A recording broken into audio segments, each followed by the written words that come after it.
Microphone's on. Right, hello everybody. We are recording this, so if you've not tuned in to start with, that's fine. My name's Steve Theobald. I'm going to be commentating on a lot of the games today, and I am joined by my able assistant, Lee Taylor, how we doing? Hey, Lee Taylor. Yeah, we're all good. So what we've got is our first game on stream today for our Saturday Veterans Coin Tournament. There's a reduced play, so there's a Yu-Gi-Oh tournament going on at some point today as well. So they obviously need to bit of space in the store for that. 16 players today. But we've got 16 today, so it's a good opportunity. But what a 16 we've got! Yeah, we've got some names. You know, so while these guys are setting up, you know, the timer. Oh, the timer's not on top of the screen. It normally is. That's not going to help. So we're going to have to. Sorry, I'm just doing a bit of technical stuff here. There we go. Yeah, that's cool. Right. So in the room today we have. So on stream we've got Dave Pontin and Markus Wilson. Now, not two guys that are Warlords as such. But you know what? They come down here and they play quite regular. They both know what they're doing. So we've got Dave and Markus. We'll go through their stuff in a minute. Dave's one of the Cloud City Radio guys, isn't he? Yeah, I think so. But you can see it straight away. He's got 4 lambdas on the table. Yeah, we've got lots of ships, you know, but not like you may have seen before. Exactly. And we've got Ian Kafka, who's come up from London. Kev Bellamy. We've got our favourite Italian, Ali. Don't tell Rasta. Love that. Alessandro Zaramella versus Mark Ryder. He's one of the Cloud City guys, I think. James Finlayson. Most consistent player I've ever seen play the game. Yeah. Well, he's got Rasta in this round. It's going to be a cracker, that is. Dink is here with Virgil, which is a nice little match-up there. I think Virgil's got double ghosts again today, which is I flew double ghosts a couple of weeks ago. So much fun. Hi Dallas. He's one of the. I found out. Are you one of the Minoc guys over in America? There is a Dallas on the Minot. There is. That's the Dallas. Then. I think it might be. But anyway. Hopefully he'll reply and let us know. They were talking about getting some tokens cut with his face on it or something. I can't remember. But we've got Ryan Sharp, Mr. Ewing himself, and Kylo. Well, his name's Kyle, but we call him Kylo. He's been out of the tournament game for a while. He's not played competitively for quite a while, but he's started to come back into it a little bit now. That's right. And then we've got Miles Stevenson. He is relatively new to the X-Wing scene. Yeah, he's one of the nicest guys. Just super nice. Such a nice guy, and he's facing off against the world champion. Unfortunately for Miles, being new and coming up against the world champ. Yeah, you know. And then we got the UK national champion here today, Fishy Luke Townsend, and the Cloud City boss man himself, Ian Wardle. X-Wing Jesus, or as he's like to be called now, Mandalore Ian. Mandalore Jesus. So 16 top quality players. Good morning, Mucking. How are you? So we've got watchers on Twitch. We've got watchers on YouTube. So our first game then, we've got Markus versus David. And when I put the lists in, I was not expecting to see the list. Should we run through the list a little bit? Yeah, go on. So who do you want to do first? We'll do Markus first. Cool. Right, so Markus is flying the advance. The advance with Marek Steel. So what does Marek do? Pop him up. Let's pop him up. Because sometimes when we're so used to... You see the same pilots over and over again, you kind of sometimes forget what... It's he the guy that allows you to choose the crit? He's the one that... So it's not coming up on the screen, but... So when you perform an attack... Oh, yeah, you draw 3. He's the one that when you deal a crit, you draw 3 damage cards and you pick which one you give them. Yes. Okay. That's Marek. Yeah. So when a crit goes through, you draw 3. You drop the top 3 and then you choose one that you want to do. And you give them the crit that you want from the 3 that you draw. Do we know how to get these pop up on here? What? When we put a card up. What are we doing? So Ash has just popped in and destroyed the screen for us. Where were you at? So. That one. And yeah, hold on. Technical itch. That one. Yeah, when you bring the pilot card up. Yeah. So you can show it normally them overlays the skill is. So I thought it did. No, it didn't. Is it not doing it today? Don't matter. We'll read them through. That's the thing. Them. I don't quite know that. That's cool. We'll read it. Okay. And then I was just trying to get Steve Dugwid. I'm just going to call you Steve. Timer. Steve will do. Time is on. Why can't we see it? What, on the screen? Yeah. Oh, on there, you mean? Yeah. Seems odd, doesn't it? Yeah, time's going. Oh, no, not like that. What's going on here? Am I killing the world? I don't know. If it goes off, Just bear with us, guys. yeah. If it goes off, then It's me. hashtag don't ask Ash. Yeah, We will be back. I'll just leave all that alone. yeah. Yeah. What we'll do, guys, if it's not up on the screen for you to see the times, we'll keep you updated with the time, Yeah, so yeah. you We're trying to get it on the. give you a fair idea of what the time limit is. I don't know what he's done there. I don't know what I've done there either. So we've currently been playing for about 6 minutes, and there's about 69 minutes left. So Yeah, yeah. So let's go back. Oh right, okay. So we've got the list up. Okay, that's fine. So we need the results screen open. Rounds. There we go. That's what we need open for when the results start coming in. So UI options. The timer should be there. unclick it, click it again, see if it pops up. No, it's not there. Dice. No.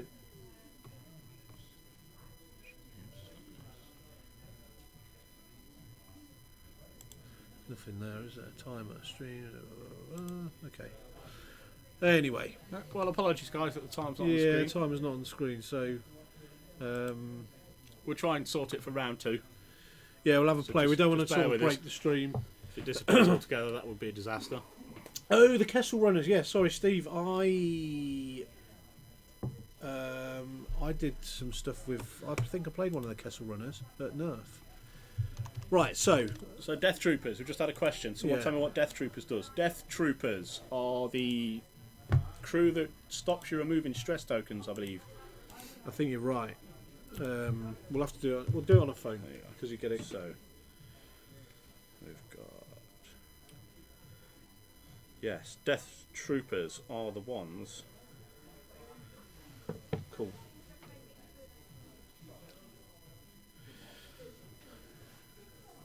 Right. So anyway, sorry. So Marek, while he's looking for that, so Marek Steel and Whisper and Redline. So Marek obviously is the guy that lets you choose the crits. He's got marksmanship, which allows you to turn a hit to a crit if you're in bullseye, and fire control system, which allows you to reroll 1 dice if you have a target lock on them. Whisper, standard Whisper by the looks of things. You know, like a slightly watered down Whisper. Duke, which is a natural for Whisper these days because she's always Auto evading. included. Collision detector and Vader crew. Boo. We don't like Vader. We're not crew. a fan of Vader Crew No. here at Warlords. Red Line, which is obviously the stupidly undercosted Punisher. Absolute powerhouse for the Imperials at the minute. Yeah, Trajectory Simulator, Proton Torp, Skill Bombardier. Now you don't tend to see that a No, lot. he's thrown in a curveball there, I think. Yeah, I think he's potentially going to use Red Line slightly different to what we normally see. yeah. So he'll trudge some of the Protons out for a bit of control. I'm not sure what damage it's going to do with all these, you know, because Dave's got like 4 shields on everything. So I'm not sure what's going to happen with that. But I'm sure we'll find out. You know, it seems to be a weird sort of setup we've got already. But anyway, proton bombs and prox mines. So what Skill Bombardier does, it allows you to Use the 2 use. Well, there's And the specific wording bank. on the card. I'm not sure whether it affects Trajectory Stimulator as well.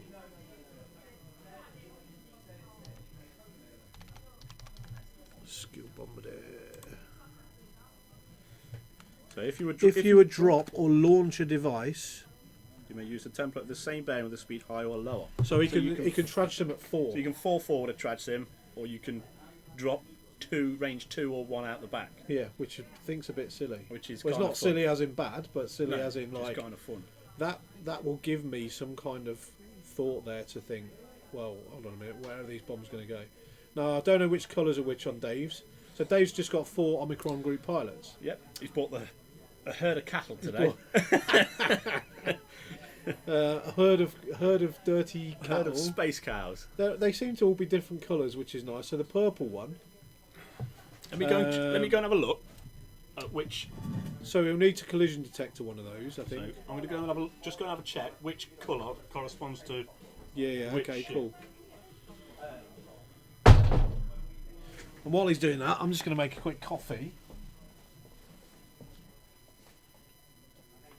So I'm still here. We've got all the mod cons in the room.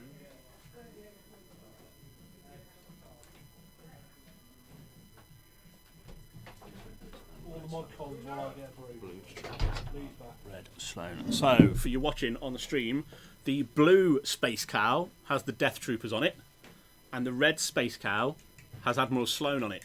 The other two just have collision detector. So the purple one that's parked on the rock at the minute, So he'd have to spend a collision detector he'd have to spend it if he wants to if shoot. he wants to do anything. You don't have to spend it if you're quite happy parked on the rock to do nothing. Well, he's took a focus, so I'm So he guessing- must have, yeah, he has to, yes. So yeah, that's one thing that collision detector does let you do. It does let you fly through asteroids and not spend a charge, but you won't be able to. So blue is Death Troopers and red is Sloan. Yes, So Sloan. when a friendly that's ship. quite Yeah. a nasty little thing, isn't it? So when So a friendly ship dies, whoever killed that said ship takes stress. takes a stress, and then when all the other ships are shooting at a stressed ship, you get to re-roll one attack dice. If you're within range 2 of Admiral Sloan. Wow. Sloan's. Yeah, well, I had fun with Sloan a few weeks back, if you remember. Sloan is actually really good. Was that when we were around your house? Was this Tanya? we invited Sloan round. Yeah. Yeah. Yeah. No, it's Sloan's actually really good. The more I played with Sloan, the more I thought this is a good card. Yeah. Especially if you're flying ships which you know are going to die. Yeah. Of course. Yeah. So I took it with some Academy's pilots which are there to die. Yeah. I played you with it at Nerfurter. Yeah, it's great fun. Yeah, Yeah, it was. I mean, it wasn't that competitive, but it was really good fun to fly. And I think this is going to be the same with Space Cows. I can't see it being overly competitive for the more discerning tournament player. To be fair though, but mate, there's 40 health I know to it's choose a through lot there. to chew through. A lot to chew through. You And know- now they've got front arc, rear arc. I did actually fly the 4 Space Cows in 1.0. It was awful. Was but it? good fun. Yeah. But now they've got front arc, rear arc. Well, it's different. The positioning is not quite as important, is it? No, It's just, that's it. And There we go. obviously the problem back in 1.0 with Space Cows was once you got behind them, you were Now, here's a question. So he's now measured to Whisper, and he's triggered his collision detector, right? Yeah. So does Whisper still get the second rock as an obstruction? You only ignore the rock you're on, don't you? Fine. So it would still be. Yeah. So sometimes, right? I'll be honest. I do know the answers to these questions. Yeah. I just ask the questions before I have to answer them in the chat. Yeah. You only Yeah. ignore the rock you're on, so that should still be obstructed. Yeah. Okay. So I'm not sure whether there's any dice being rolled. And I'm not sure whether they know to put it on the lines. If they don't, I'll pop out again. Yeah. Ash might have told them when they were setting up. Yeah. It's one of those things that's easily forgotten, though. Yeah. I mean, I've been on the stream and I've been told numerous times and still forget to do it. Yeah, so. yeah. See, I'm not lucky enough to be on the stream. Looks like 2 hits. So Here we go. they are. They're Yep, up. they Yeah, are. oh, So hit crit. A nice start. And that looks Well, like that's a lot of some paint. eyes. So he's going to spend the focus and go with. Where's he going? 2 evades. 3 evades. Oh, that did it. Yep. He obviously kept the evade so he Yeah, can yeah. cloak.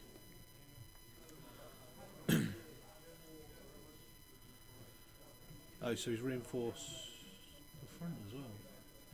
So it's interesting now because Markus, with his 3 ships, he has now got to do the turns, Yeah, he's pretty much and he can't tied into. he to can't turning really right. decloak with Whisper anywhere but 2 forwards or 2 to the left. I mean, he has got collision detector, I so don't- he can go right onto the rock with the decloak if you wanted to. I think it's probably a waste of your collision detector token for He's now. facing the wrong way, surely, but he to can- want to consider that. Yeah, I mean, it's not optimal, but it is a possibility. He can come down this way and 'Cause decloak all's- onto the rock. all's But it seems these- to be pointless. All these space cows have to do now is just sort of turn in slightly. Yeah. I mean, in all honesty, maybe he could be suckering him in a little bit because if they all do turn right and a cheeky little K turn from all of them and go back the other way, could really throw that formation out. because Yeah. all the hards are red on the space cow. So how do we think this game's going to go? I think. Do you know what? I don't know. I think that Whisper is going to be too manoeuvrable. For Yeah, these. my head says Marcus, my heart's saying David. Yeah. If I'm honest with you. Normal Saturday night then. Yeah, pretty much. I'd love to see the space cows take down. Yeah, the big boys. it'd be crazy because I think what will happen is that it will look good, but you know the thing is as well. I think David's misjudged his purple cow, if you like, because he's now got to use collision detector again. Again, yeah, you really want them front nubs off the rock. If he wants to have an action, Yeah, he can probably get off that rock. yeah, you can hard two off it, or know.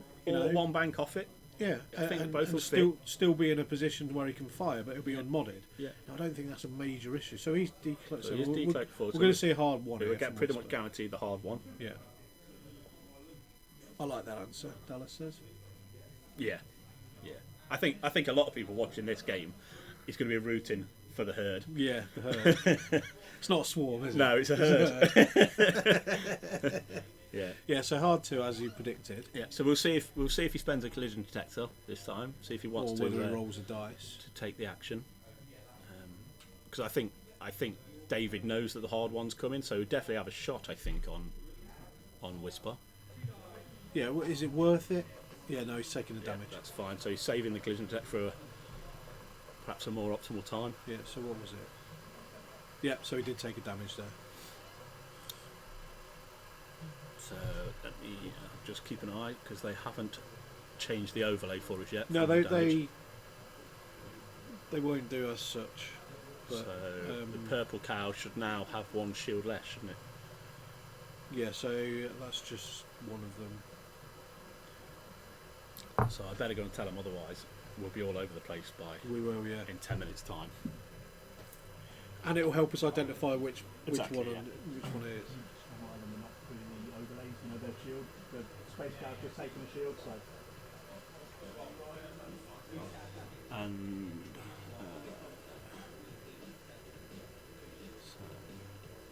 There we go. It's And then- done. It's done.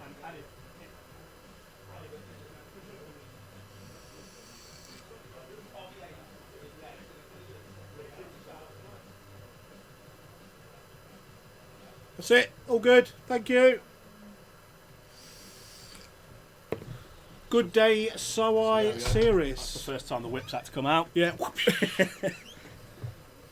Again, we're talking Saturday night things. But no, I can't stop. So, just while they're doing all this positioning, so the Leia tournament's sold out. I know, and I haven't got a ticket yet You're kidding me. because Tanya's PayPal's been cocked up. Oh, I think she She- said. as- I'm not sure whether they've. I don't. Well, I've not asked Ash. I know she put a message on the Warlords page to say her PayPal's not working. She can't pay for the ticket, but we are coming. Yeah, yeah, So hopefully, we've got some reserved. If not, yeah. I could be on doing the commentary Oh wow. if it's on stream. I I assume it will be. I'm not sure I'm not sure, but if it because is, we didn't then- stream the Ashley No, Taylor we one, didn't, did we? no. So So we shall see if it is. And I'm not playing. I shall be here talking to you guys. yeah. So there's the hard one from Whisper. Yeah, we thought that was coming. I'm glad you'll be here though because I don't want Oh, I mean, regardless whether I'm playing or not, I'll be here. I don't mind dropping if you want to play. No, on my page, regardless, I'll be here. you I'm know. happy And- playing and chatting and And while we're on all the that. subject of like charity, we hit a massive $2,000 for you. we did hit a massive $2,000. That's amazing. We've already started accumulating presents. You want to see the state of my house at the minute? Oh really? There's stuff everywhere. Nice. Um, Keep the stuff that you want to play. I with. wish. There is stuff everywhere. So we're taking it all up to the hospital on the last Saturday before Christmas. So Okay. that's still a week or two away. So it's cluttering up my house now for already a week. Yeah. Well, that's good. But we managed to get loads of stuff. I think there's about 3 bin bags full of toys so far. To go up to the dialysis unit up at Nottingham. Well, that's actually really So good. It's wicked. It's wicked. Timer points. I was trying to get the cards to pop up as well, but again, I think we'll have a look at that because there's no little thing here. Anyway, we'll find. So yeah, it was. If it is, I'll be watching. So that's the later one. That's Yeah, Dallas. definitely. So thanks for that. We have So we had a great day. Oh, so much fun. Yeah, we had Brilliant a great day. Even the meal at the end. Yeah. You know, where it all slightly went awry, slightly went awry. What was the place called? Fenways. Yeah, don't go there. Don't go there. I mean, it's a shame. Like I said to you guys when we were there, I've only been twice. Yeah. First time I went, we had a really good meal. Really enjoyed it. And the second time we went, it was atrocious. Yeah, I think we you know, when you get a load of warlords and other friends and family come with us when we go and eat, there's normally about 15 to 20 of us. Yeah, I think they were a little bit overwhelmed. Yeah. A little bit. But still no excuse. It's okay, but you know, when they're bringing out, you know, stuff that's substandard stuff. But you know, Fenway's in Loughborough. If you fancy something nice, then go somewhere else. So I did say to him when we left, I said I'll give you one more chance. I've been once and it was good, been once and it was bad. I said I'll give you one more chance. Yeah. And okay, that's fair. Whichever side of the scale it is. You're a more tolerant man than me. Because I'm in the trade, aren't I? So I know things can go wrong, and sometimes it is in your hands, sometimes it's not in your hands. Sometimes you just have to hold your hands up and say, "I messed up, I am sorry," and that's what riled most people. They didn't do that, did they? No, really. So I will give them one more opportunity to make me happy. Yes, and we'll see which side of the fence we fall on. Okay, what we got there? Two of eight. Always got to book ahead with a group like that. Yeah, you're right. We do. He is absolutely right. The only downside is it tends to be a spur of the moment thing, doesn't it? With us, well, that's the thing. Saying that, I mean, we have rang up places before. Literally, like 3-4 o'clock in the afternoon, say we'll be there at 7:30, and they've gone, yeah, and we've turned up. And they've gone, oh no, we can't accommodate this many. Okay, so we got some combat coming in. I think Markus is in a bit of trouble here. He's got lots of arcs pointing at him. He's going to have lots of arcs pointing at him next turn as well. I think I think he might try and take Whisper out. So this is a proton coming on. A torpedo coming at the purple space cow so now. Spending the target lock. That looks like a lot of paint. Yeah, unfortunately, it looks like a. So he had no focus. No, he didn't have a focus. So it was a hit. It was 2 hits, a crit and a focus. Okay. He's dodged one. So That's cool. That's not two. So he's only take 2 shields. So that's not too bad from a proton torpedo. Yeah, I'm not sure protons are overpowered. There was talk in here the other night about proton torps being overpowered for the cost, and I disagree. You know, I actually think that it's right. If you just want to point your stuff at people and fire as many torps as you can, fine. But when you've got a list of 3 X-wings on the table that can do that, then you know what's coming. Yeah. And you can, like... Yeah. No, I don't think overpowered's the word to use. Good. I think definitely strong. Yeah. Definitely strong. One of the stronger options you can take in that slot. Yeah. And I think... don't look good to me. I think for the points, I think it's hard to leave them out and go with other things, even in other slots. Yeah.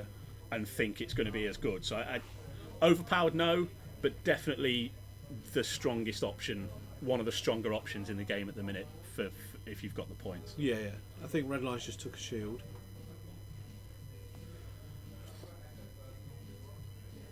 So they're tidying up. Let's see if they update the app. No, he's grabbed his dial. Okay, I'll get the whip out again in a minute. Oh no, he has. Oh, excellent. Yeah, he has. Well done. I'll put the whip away. Whip away. So yeah, like I was saying, we've now got... I don't know what the tactic is here. I mean, Whispers... It's not updated that overlay though, because he should have lost 2 more shields from that torpedo. He should, yeah. So we need to go and do so that. the purple space cow is now on 6 hull and 1 shield. Yeah. So that's number 2. Yeah. I'm just going to go and do it. I kind of feel like I want to download the whip app so I can just open the door and go like that and make the sound. Yeah. And then they'll know. I think we'll do that. I think we'll have a look at downloading the whip app, and then I can just open the door and whip them from a distance, and then they'll know that they've not updated the overlay.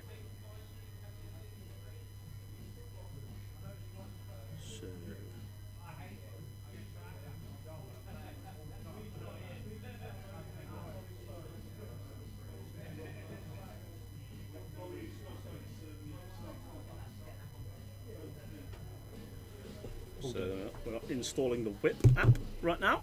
Let's see if it works. He literally is as well. It's legit installing a whip app. Let's see if it There we go. So we got it ready. Next time, Mate, seriously. next time they don't do it, they're getting one of those. So Ah, dear me. yeah. So next time, you're getting one of them. Oh, it's not working. Oh, it's not working now. Oh, let me turn it off. Yeah. Next time you don't do the overlay, you're getting the whip. There we go. That's told them. Welcome to Warlords. The whip is out. So yeah, so Markus is actually wearing a Kessel Run t-shirt. All right. Now these guys, they were at Nerf, and Dave is representing Cloud City. That's why you have the Cloud City jumper on them. Yeah, do you know what I really like about the community in the UK is that everyone likes to be in a team.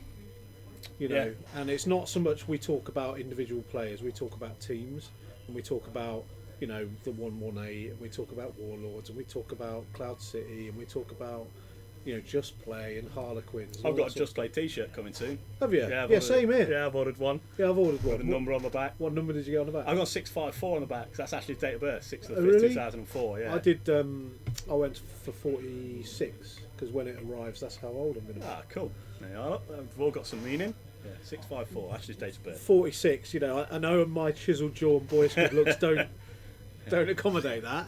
And do you know what? I get that quite a lot, you know. I wish I Are aged you well. really 46 and not Yeah, I get that. 64? Are you really only 36? Have you have you got those numbers the wrong way round? Yeah. Yeah, I get that a lot.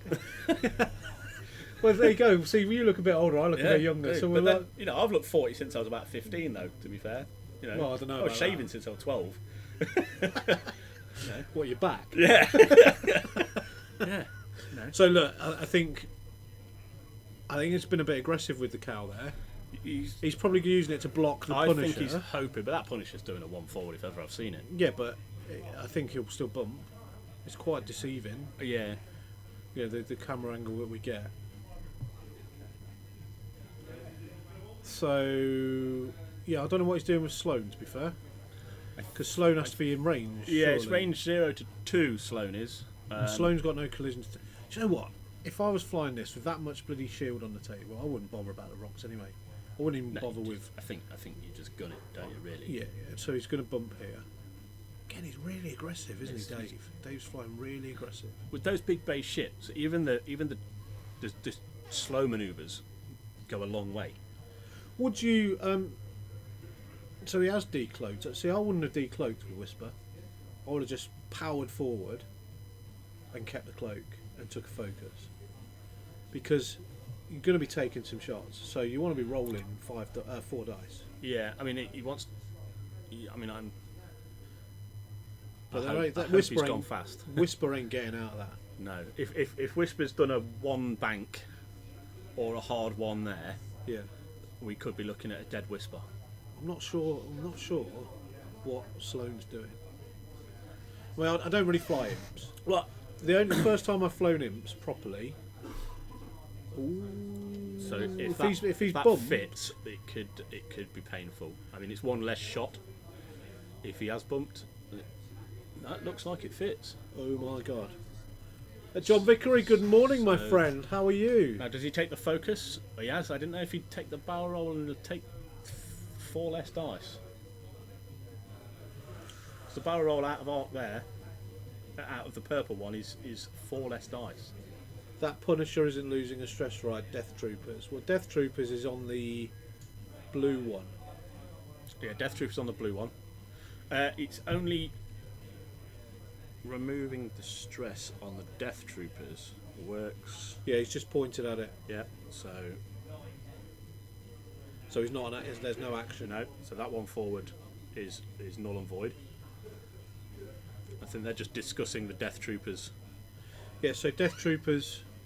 Just read the During the text. activation phase, enemy ships at range 0 to 1 cannot remove stress tokens. So even with a green manoeuvre, Yeah. the stress token stays where it is. So if he's at range 1, which I'm not sure he is, he might just be out of range 1. You see. Well, if you took it away, it must be out of range 1. Yeah. But it is. You're right. It is deceiving on this camera. Because Dave did point at it. Yeah, I'm very good, John. How are you, mate? We are looking forward to... Have you guys got System Open tickets? I haven't got system over ticket yet. Me. I know. I haven't even Seriously? got one yet. Yeah, like I said, Tanya's PayPal's playing Just up, get. so, and I haven't got PayPal. Well, do you know what? Here's a bit of a shitty story. Sorry, I mustn't swear on stream. Here's a bit of a crappy story for you. So I went to.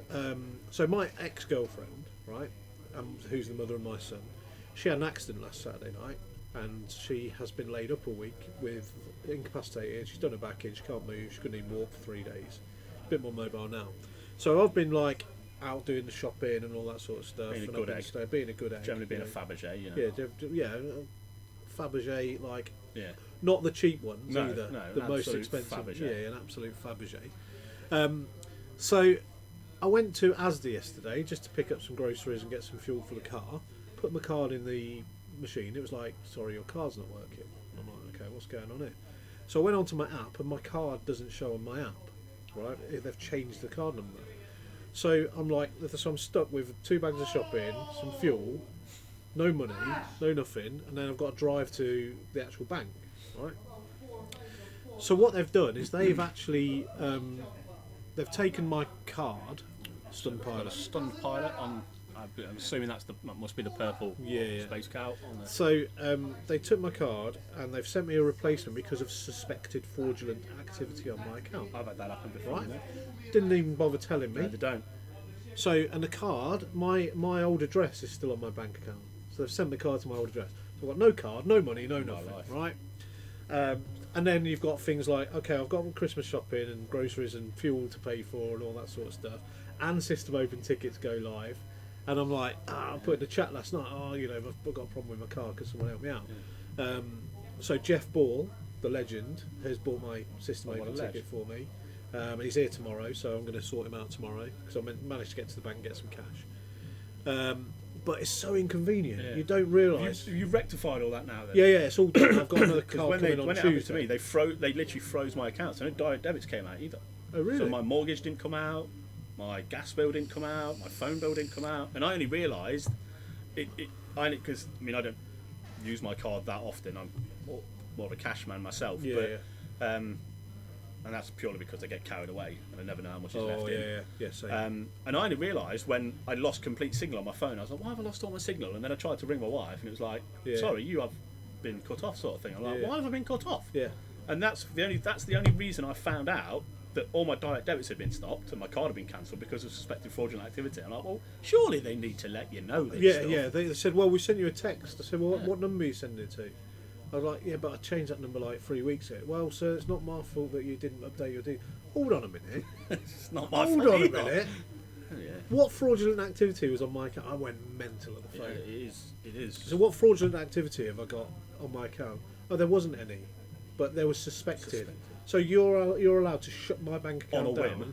on a whim and not bother telling me or not trying to get into contact with me. If you'd have rang that number, you'd have known it had been cut off and I've got a new number.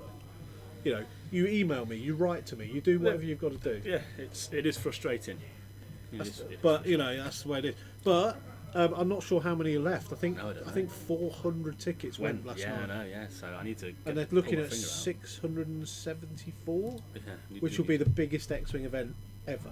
Do need to pull one's finger out. And I'm going to win it. Good. I am going to win it. I'm going to win it as well with 4 space cows. So what's going on here? Right, so let's get back to the game. So a have little we lost an Omicron group pilot? We haven't. bit. We must have. No, we haven't because he's No, still got 'cause shields. there's Oh, wait there. That's not the one with the Death Troopers. No, Death Troopers is blue. Right, so there's something going on. This I think this is too complicated for just the whip. Yeah, I think someone's going to have to go and intervene.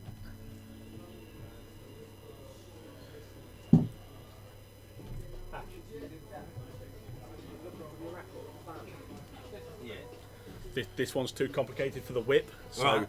so the Death Troopers space cow is blue, Yeah. which is clearly still alive. Yeah. Well, he's put it down as dead with He's shields took on it. he's took the hull off the Death Troopers one, Right, and the shields are still on that. and so I think he took the Yeah. hull off the wrong one. So yeah. That's so the one. I need to zero that and put that back yeah, up. so 6. that's still on 6, and that one's dead. Oh, I'm on it. Thank you, my friend. Yeah, Dallas is saying he did the overlay wrong. The Americans are getting annoyed.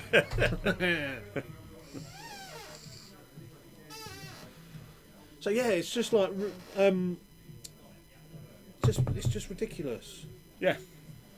But yeah, the system opens are so popular. There's such big events now in this country. Yeah. You know, I don't know how many the European ones are pulling Well, in. the Australians, right, I was reading online this morning, the Australians have just announced those in June, July.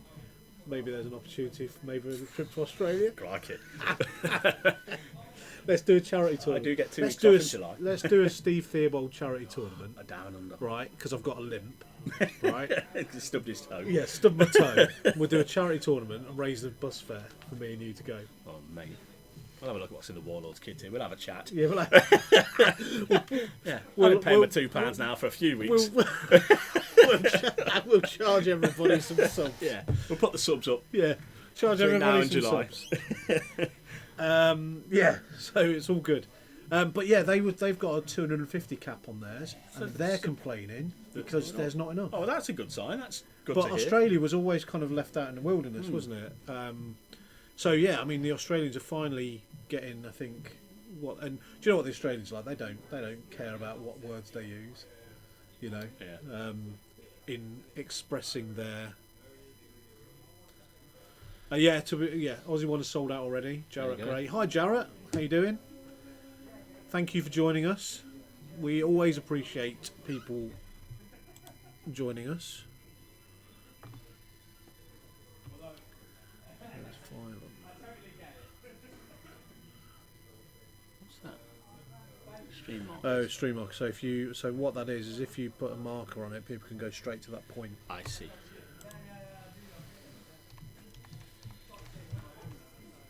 So I was going to write some interlude music to play while What, we're between streams? yeah. So we can just leave it playing and have some like lift music or something like that. So this is live. So what I like to do is I'll pause that because what this will do is this will tell me Yeah. that, and then this will tell me that. Cool. Yeah. So we know where we're at with it. What's going down in the world? So we've got a few viewers on a Saturday, so welcome to the stream. This is the Weekend Warlords December tournament, the 2-dayer. We haven't got a timer on the screen, but we've got 37 minutes left. But yeah, I mean, the X-Wing thing is healthy. Now, I'm going to be regular watcher from New Zealand. Excellent. Awesome. You're So regular watcher from New Zealand, love what you do, but can't always watch live. That's cool. cool. They're Jarrett. always That's cool, available man. to watch back. They're all up on YouTube. Yeah. So So watch have- them back. yeah, I mean, watch 'em we back. love doing it. Will Pinter, hi mate. I need to send you an apology because I haven't replied to your text yet, and I will do. And I'll do that before the weekend's done. So I know it was a really important text, and I'm sorry that I haven't got back to you. I've just had some proper issues to deal with this week, but I will come back to you. But hi anyway, thanks for tuning in. Adam, How we doing, mate? how's it going, boys? Sat at work, bored out of my brain. Do you know what? I'm sat at a store, bored out of my brain. That's why I come and do this. I'm normally at work on a weekend, but I've just changed jobs, which means I'm free for this now, which is Hurrah! amazing. So, talk to me about tomorrow. Are you playing tomorrow? And I'm not, because I've got to do a little stint at work tomorrow. I don't normally. I changed jobs, so I didn't have to work Saturdays and Sundays anymore. And he's working. And he's I'm working working on a Sunday. Sunday. Yeah, but it's just because we've got Christmas dinners. You're gonna have to get your veterans coin, mate, I know, mate. I know. because Well, you can't keep missing tournaments. I know. Because like that means the MOV slot is going down out the window. That's all I'm playing for. So I'm gonna have to get the coin now. I'm never gonna win one. So Well, I am. I'm gonna have to bring out the big guns again, aren't I, for the next one. I am gonna. I'm gonna have to be that. I'm guy. gonna fly meta. Yeah, I'm gonna have to be that guy Yeah, next and tournament. lose horribly with it. Well, and this- go, this go is the meta's thing. rubbish. This I is ain't always playing it's always the embarrassing factor, isn't it? When you bring the meta out and then you still come last. And then you do 1 and 4. You go 1 and 4 Yeah, and finish. it's the embarrassing finish thing. 38 Yeah. out of 40. Yeah, and you try and convince I thought they everybody. flew themselves. Yeah, They it's- do. then you try and convince everybody it's because you were trying to fly them different. Yeah, I'm trying to. Yeah, I was trying to do it different. I'm going to fly all this Yeah. broken stuff, and then I'm going to try and break it by Yeah, flying and it. try and do it When different. what I've done is I've fixed it and made it totally less powerful. Yeah. So yeah, it's But let's talk about Wave 2 while these guys are repositioning. Indeed. What are you thinking about Wave 2? I've got my conversion kit for First Order, and I've picked up a mining guild tie. Yeah, well, I've got the Resistance and the First Order conversion kits. I haven't managed to put it into a folder yet, because My folders are full. Yeah. I need to get some new folders. Yeah, same. So So, do you know any decent gaming stores that have got any? no, I popped up to a little weekend Warlords yesterday to try and buy some. Yeah. But I was late, so everyone else had bought them before me. I find that buying from your friendly local gaming store is good. Always buy from a friendly local game store. So maybe Warlords aren't that friendly at the moment. Maybe not. I'm only joking. All that local to some people. But we all still keep coming. Yeah, we do. Yeah. And it's because of the people. Yeah. Basically, We don't come here to buy stuff. Basically, if you're It's in like a youth club. if for you're men. in the UK, Warlords is local to Yeah. you. Basically, Yeah, and It it's really the home. are, as I've said online, all roads We're lead in the to centre of the Warlords. country, If you're- and it's the home of if UK. you're in the excellence. UK, Warlords you can't is say, "Can't local. get to us, we're off the Yeah. M1, Yeah. for God's sake. Yeah, exactly. It is. It is local to anybody in the UK. Dallas can't get it till the 13th because we got it early in the UK. Did we really? Yeah, and that's why the app's not a date until the 13th. Did wonder. So, and that's just a little thing. Just to answer a couple of questions. One of the guys has just asked why there's 2 Omicron group pilots crossed out. The reason they're crossed out, It's because he cocked up with the overlay, yeah, and it doesn't uncross it out when he's added the hull back on. That's the only reason. that's right. So the one that's crossed out, which is not actually dead, is the blue one, which has got Death Troopers on it. Yeah, What he did is he made the mistake of taking the hull.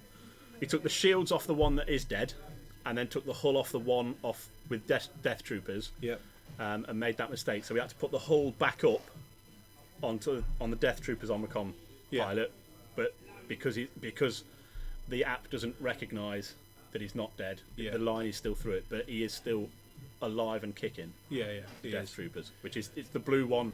For anyone that's watching, it's the blue one that isn't dead with the line through it, with the Death Troopers on. The blue space cow. You're quite correct. So, wave 2.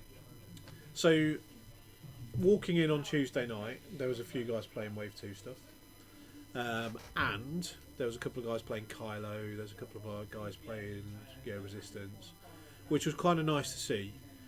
But the general consensus is that Kylo ain't that good. No, I think. However, when someone came to me and went, "Oh, I've just flown against Kylo. He's not that good. I wrecked him." Blah blah blah blah. I'm like, hold on a minute. That ain't so much about Kylo. That's as much about the pilot that's flying him. Yeah. And he goes, "Oh yeah, it was Alessandro. So he ain't no mug." I said, "Yeah, but it's a brand new ship. It's With learning curve. it's got a new dial. It's got new manoeuvre." And I think. I mean, I don't know what he was flying against. I don't know what was the guy flying that beat Ali. It was Ashley Morris. Oh, right, yeah. He flies. He was flying a Sarge. Did he have Fen in the list? Fen. You see, I think Fen is going to be a really good, not counter as such, but Fen is going to be a really good ship against Kylo. Yeah. The fact that Kylo's not PS6 is going to hurt him, I think. Yeah, but again, I think there's enough jank within the First Order to make. How many him minutes left on the round? more 30 odd. I will tell you, it is 31 minutes. 31. Yeah, because I mean, if we liken it, if we try and take 1.0 as an example, Kylo was all about the manoeuvrability, wasn't he? Yeah, he was. Yeah. You could not hit Kylo for love nor money. No. Okay. Okay. Wicked. If he was in arc, if you happen to get him in arc on that odd occasion, then he had all the tokens and all the dice. Yeah. But 9 times out of 10, you wouldn't have him in arc because he would move last and he could go anywhere, literally go anywhere. I think Kay's saying there. I think Kylo isn't doing brilliant at the moment because people are trying to fly him like First Edition. Yeah, and this is what I mean about liking it to 1.0. And sorry, we'll talk about Fen in a sec. But Kylo, Rasta's been saying this quite a lot. About ships in 2.0 versus ships in 1.0. You have to relearn what you're you've flying. completely got to forget that it ever existed, really. Yeah. So my list of which I flew in 1.0 of like Nim and Sol, I put it on the table. You tried, didn't you? Yeah, You tried. and it was horrible. It was Yeah. rubbish. I didn't enjoy it at all, and it got me really disillusioned with the game because something that I'd worked so hard had suddenly just been kind of wiped out. But now I'm learning how to fly things differently. Yeah. I'm actually having more fun again. Yeah. So I think I Kay's tried actually to right build there. an OP Cube style list when I first started playing 2.0. Yeah. I tried the Rebel sort of action economy, sort of one ship that does all the damage, a couple of ships to support, one ship to soak up damage, things like that. I tried to do sort of a OP cube, did not work. Okay, so Marek's got. So Now, if Marek gets 2 crits through, does he do it twice? yeah, I reckon he does. yeah, it's on every crit, Marek. Pretty sure Marek is on every crit. So you take Hull Breach, wouldn't you? Yes, yes, it's Hull- horrendous. If you haven't got Hull, right? So we all say about the damage deck in 2.0 being really It's- kind of brutal, but it's only brutal when Hull Breach is on the table. Yeah, I mean it's It really is bad. ridiculous if you can flip up Hull Breach as the first crit, get it done, because every crit after that is just horrible. Yeah. Now you see, and with Hull Breach, so if we read Marek again, while you perform an attack, if the defender will be dealt a face-up damage card, so not a crit per se. So if he Hull breaches, every card is face-up. so he just chooses every. So Every if he gets damage. 4 hits through on a Hull Breach. He can choose for the 12 first, cards For the in first the one, he picks 3, Yeah. gives him 1. Second one, he picks 3, gives him Wow. 1. Picks 3, gives him 1, because it's not a crit. It's just when a face-up damage card is dealt. So he's doing it again, lads. So Yeah. this is the second one. So And then they get discarded, don't they? yeah.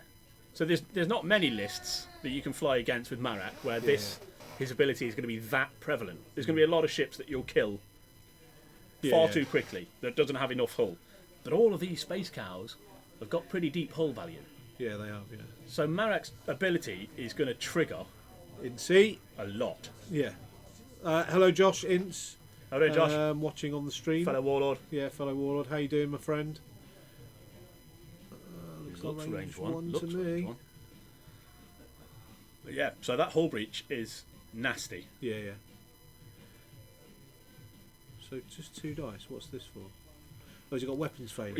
Yeah, He's given weapons failure. yeah, it's giving him weapons failure. So he's giving him the hull breach and he's giving him weapons failure. So every damage that goes through now on that blue space cow, he's going to get to pick from 3.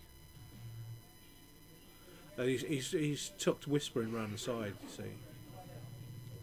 Now is Vader crew? Is that 1 to 3 or 0 to 1 to 2? 0 or to 0 2. to 2. 0 to So you 2. can bump it and still do Yeah. damage. Yeah, That's ridiculous. yeah. 0 to 14 2. points. Ridiculous. Which is why I've been flying him a little bit on Space Cow Yeah. because it's works really well as a blocker as well. So you block, and then when something bumps into you, obviously it's got no action, so it Yeah. can't get a token, so it's Ooh, auto I damage. think that's triple blank. No. So 3 blank. Well, 2 blanks and an As eye. good as. So he got 1 through. I think that's the really good thing in 2.0 as well. A 1 dice, 2 dice attack can still do damage, Yeah. whereas in 1.0 it couldn't. Yeah, when there was so much tokens stacking and focus evades and all that, you really couldn't do any damage. So yeah, so let's talk about hyperspace format as well. While all this, oh look, that's going to hurt. So 2 blanks That is going to hurt. and an evade, so hit crit. So yeah, Jarrett's saying Fen is a monster in hyperspace format, best ace. You're probably right there. Yeah. You know, you're absolutely right. However, hyperspace format is going to be. Am I right in thinking it's just ships that have been released in 2.0? Yeah, It's not It's not extended. extended, the hyperspace. Now, there's been a Been a lot. few grumbles. There's been a lot of furore in effect Yeah. about it, and a lot of kind of like top end players are talking about, "Oh, this is rubbish. This is," and again, I disagree, and I'll tell you for why. Yeah, sorry, Josh. I'm all good. You guys good? Are we good? We are good, yeah. I'm good. Yeah. You're good. You Yeah, calling we're in all to good. Josh at any point? Filthy Understand? Pikey. Do you know what? He's my favourite Pikey. Is the Filthy Pikey. I've been running Redline Whisper Tomax. This is interesting. Cool. Yeah, Tomax Bren. He's Thomas quite is nice. good. Yeah, Solid yeah. ship. Solid ship. So hyperspace format, right? Everyone's complaining about Yeah. hyperspace being limited ships, right? Whereas I actually think people aren't. It might be a bit controversial what I'm going to say, but I believe that a lot of the X-Wing community is conditioned to play in tournament play. They don't play casually. They try lists to win tournaments. Yeah. They try lists to do well in tournaments. Casual yeah? play is practice for most people, isn't it? Yeah, yeah. So you're still taking your... And then when you've got somebody, so then this ties in with my second part of this, which is like FFG, right? They're trying to grow So FFG are trying to grow the game to new players.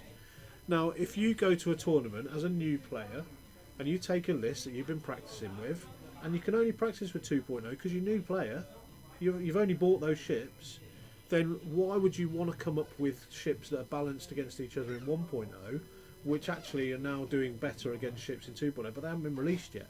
Because we've got an extended format, we're allowed to use those ships, and that's great because it just gives us no rules in effect on list building. Much more broad spectrum of stuff to play. But on hyperspace, I think it's purely designed to bring new players in, to bring players into a limited tournament, let's say, that everyone's got a chance of doing well because you have got a limited few builds. Now, the argument that they're saying is, yeah, but we had that in 1.0 at the end. We had Nimranda, we had Raklo, and we had all this sort of stuff, right? But the difference being is that when you came up against Nimranda and Raklo and all that, they're only on the table because they're winning stuff. Right, hyperspace. We don't know what's going to win stuff yet. We're doing like a Yavin thing here on a Tuesday, and I'm doing well with a 6-tie swarm, which I've never really great fun as well, before. isn't it? Yeah, great fun. It does my head in. Oh, you get a headache after each game. You need to lie down. But I think it was really, really good. But bear in mind, when the first hyperspace hits, we're going to have wave 2 and possibly wave 3 in a lot of it. Then the hyperspace stuff at the end of the year next year, we're probably going to have waves 4 and 5 as well. So hyperspace isn't going to be as limited as people think. No. So if people don't want to go to tournaments because they're going to go, hyperspace is rubbish, I think fair play, don't go then, because what that does, it levels the playing field with you not trying to fly meta lists and trying to beat everybody all the time. Because what we forget sometimes in tournament play is that we're so focused on the win that we don't really care about the person on the other side of the table. I mean, even in extended, I mean, if we're all going to be brutally honest for a minute, there's not. When you go to a top-end tournament, like hyperspace is going to be, even if it was fully extended, you're still going to see the same bunch of ships flown on a regular basis that I don't think it will feel that much different. If all of a sudden they said, okay, we'll play extended, I think everybody that goes to the hyperspace will still come back saying, I flew against X, Y and Z 5 rounds out of 6. Yeah. But I don't think it's going to make that much of a difference. We had players like Jake Bale. He's a guy that just literally March, April last year just said, you know what, I've had enough of this. He played in the tournament down at Warball for us, a regional tournament, or was it Store Champ? Regional. It was a regional. And he said out of the 6 rounds he played, 4 of them were Nimranda. Yeah. And it's not. So it takes away the argument of like, oh, we're just going to if it's limited, we're just going to be flying against the same list in hyperspace. But in 1.0 in the current meta now, we're still just flying against the same list. I don't think it's just different lists. Yeah, I think it's just a different. It's just the format. I think X-Wing at the minute is limited anyway at the top end. Yeah, I think that's a really good point. Who's wrote that? The name was Kai. Yeah, sorry, K. Yeah, sorry, K. I think the limited selection in hyperspace might force more variety. Like it's a much flatter power curve, which is true. Yeah. So everything is a bit more viable than it might be in extended. So yeah, you will see your 3 X-Wings on the table with Proton top. Absolutely. That's fine. Yeah.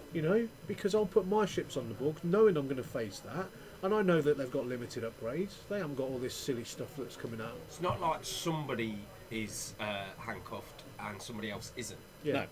We're all all in that position together. It gives the balance of new player versus old player. All right, the old player is going to have a little bit more experience of flying the ships.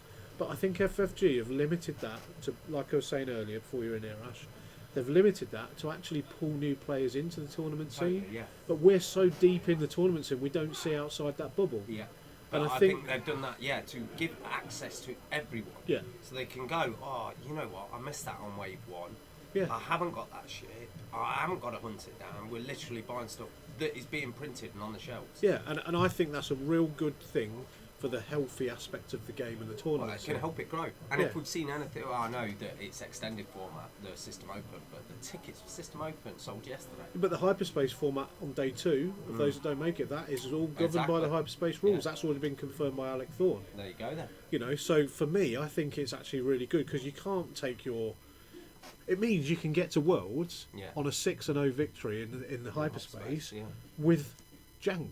Yeah, with Wave 2. So it opens it up. With like... Yeah, with Wave 1, Wave 2. Boxes, yeah. By the time March kicks in, April kicks in when the system open is, possibly Wave 3. Maybe even 4 by April. Do you know what I mean? So, Yeah. so I think people, and again, a bit controversial, I think a lot of people out there that are complaining are being a little bit narrow-minded about it. Yeah, I mean, I don't see it as a bad thing. I like limited format. You know, Well, the Yavin thing, we're having great fun. I'm having great fun. Yeah, I really am.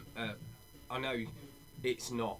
I love extended X. Don't get me wrong. That's my favourite. You know, I love it. But I'm really enjoying limited as well. I think when you take someone out their comfort bubble, then that's what happens, and hyperspace would do that. Yes, it would take them out of the comfort bubble. And when we do our, because we've got a hyperspace, haven't we, next year? We have indeed, next year. Yeah. So when we do that, but it's towards the end of the year. So we're going to have a load of stuff. Like 6 waves. Yeah, exactly. Exactly. So who's to say? You know, we could see anything. I mean, are we going to see Dr. Afra's ship get a release for Scum? You know, we've got BT and 000. Why are we going to see it? Will it be there? You know, like there's so much to come, isn't there? And we've got Resistance, we've got Separatists, we've got, you know. Well, you've got to think towards when our hyperspace is next year. Ours is in December, so that'll be in the lead up to episode 9 coming out. Yeah. Right, and if we know anything from FFG, it's like that they like to show a ship from the film that's been in the trailer that may be released. You know, you look at the T70 before the film. It capitalises on the buzz, doesn't the buzz of the film, So this is a lot of stuff out there that we're going to see, isn't there? Yeah, and I don't think it's bad. You know, and I said, who was I said to on Tuesday night? I think it was Ryan Sharp I was talking to, and I said, do you know what, we have, if the guys that have been playing, because I haven't been playing that long, I've been playing about a year and a bit, right? But 5 years ago, when the game kicked off, it was the same then. It's what I was and we've got people that are still playing now. Yeah. So it can't have been that bad. No, that's right, yeah. You know, and it's growing and it's growing. It got to bursting point in 1.0, so it had to change. Yeah, because what you had, and this is the thing which, again, the argument doesn't stack for me. You have a limited format in hyperspace. You can only use certain cards and certain ships. I'm happy with that. Yeah. Right? In extended, you can use pretty much whatever combos you want to use, as long as it's tournament legal and that sort of thing. But we still only saw the same 4 or 5 lists. That's all at top end. Yeah. So what's the difference? Yeah. So why are people complaining? That's my thing. It's because they can't take those ones that you're seeing at the top. Yeah. So in other words, they're like, hold on a minute, my list that does half my work and my flying is quite forgiving. I've had this conversation with John, the owner of Weekend Warlords. It harks back to when Games Workshop do a new edition or a new codex, and a 40k player's army that he has built and took to tournaments and just ran the same army, incredibly broken one all the time. Yeah. And then a new codex drops and they're like, now my army don't work. Yeah. I'm not playing this game anymore. And it just feels a little bit like that to me as someone who's around games all day. It's like, I've kind of heard this salt before. But you're right, and my advice, if anybody cares about what I think, which is, you know, it's up to you, but my advice, if you're feeling a little bit salty about the thing that hyperspace is going to be limited, is just to take a step back and look at the game as a whole and what FFG are trying to do with the marketing of this game they didn't reboot it just for the tournament players. No, not at all. They didn't reboot it because it was stale. So I read a lot of comics as well. Yeah. And the marketing side of what they're doing with 2.0 is on the back of pretty much every Marvel comic. Yeah. You know, like, and they're going worldwide. It's like now Disney are at the helm. Yeah. They have marketing. a big. I was talking to someone who works with Disney as well, and they were saying that they have a huge input into this. Someone was saying, "Oh, they don't care about this." They do. They hold on to the reins of everything. Yeah, they do, and they are a marketing juggernaut, and they know how to get the best out of their products, their films, their ships, their. Well, you've only got to look at what whatever. we had with the T70s and the FO pilots, right? Now look at the named pilots that are in the new sets that have been released this week. There's 9 named pilots for the FOs. Yeah. There's loads of T70 pilots, like proper names. Yeah. You know, it's amazing. Yeah. For someone who loves the Star Wars canon and lore like me, I'm like, oh my god, all these people! Like, it's not just Crimson Dude. Yeah. Crimson Dude. Blue Ace 4. They're proper named pilots, which, if you like me, you'd be on Wikipedia going, oh my god, there's 10,000 words about this guy. Yeah. Bosh. Like, I didn't know about this. He's got his own base in the Star Wars world. And then you're world. like, oh, he appears in this book and this book and this book. Oh, great, I'll get on that. I love that side of it. So Filthy Pikey, while you're in, he's asking what sort of dates are we looking for the regional next year? In for the December, hype space. yeah, it is up. It's posted. I believe we've got an event created, which is like a placeholder to let you know before we put all the details in it. But if you have a bit of a search, it's December next year for us. Yeah. We're So on the just second search wave. Weekend Warlords Hyperspace trial. Yes, if you search that, you'll find it. The event. On Click Facebook. on there, and any updates that I have will be We'll posted go in in there. Yeah, so dates aren't fixed. I think they are fixed, Yeah, but I'm not December sure whether you've something, I just can't publicised it. remember it off the top of my head. Yeah. But it's going to be huge. Oh, it's going to be. I reckon we're going to ridiculous. be 80 to 100 plus I'm close. as a minimum. Yeah. I can see it being close to 200 players. Yeah. Yeah. Because we are the home of UK X-Wing. Well, I didn't say that, but Yeah, but That's you true. can't say that. But it's true. You but can't. I just know a lot of people that have expressed interest, and I know that I've got a 50 Warlord team, and then I know that I've also got another 20 people in my store that aren't in the team that would probably turn up to a Warlords regional, you know, because it's going to be such a colossal event. Yeah. And that's before letting the riffraff come, isn't it? That's before letting, yeah. Can we draw a lot? Can we let Finlegs and Kafka in and Alex in, but then draw a line at anything outside, anything south of the top of the M25? Apart from the guys down in Plymouth, of course. Oh, God, We'll just draw a ring round. Yeah, we'll just draw a ring round everything where the 118 is. I'm only joking, guys. You know I love you. I don't. Yeah, no, I do. What I do. Well, I bet Hold you on. serve. Did I turn the mic off then? I didn't, did I? Adam, while you have Ash there, do me a favour and pin him down for a date for the February Warlords event. I can tell you that. It's normally It's the second it's always weekend. the second weekend. So It's the second weekend in February. Sorry, so that would be. So it should be it should be the 9th and 10th. It will be the 9th and 10th. Yes. The first weekend is the second and third. So Adam, that will be the 9th and 10th 9th of and 10th. February. The tickets will go on sale in the third week of January because they always go We've got up. the week after the So- January event. Yeah, so January tickets will go up maybe Wednesday this week coming. Yes. Yeah. Anyway, sorry, let's get back to the game. Sorry for that little rant. Thanks for listening. We've got 12 minutes left, and it doesn't look like Vader or any of the space cows have moved, but 2 of the cows have gone, Yeah. and we don't have points on the score. But Marek Steele's down to 1 hull, so David's got half points there. Whisper's only taken 1 shield. Redline's only taken 1 shield. So I'd be tempted to try and put some damage in on Redline. yeah, Markus is well ahead on the points at the minute.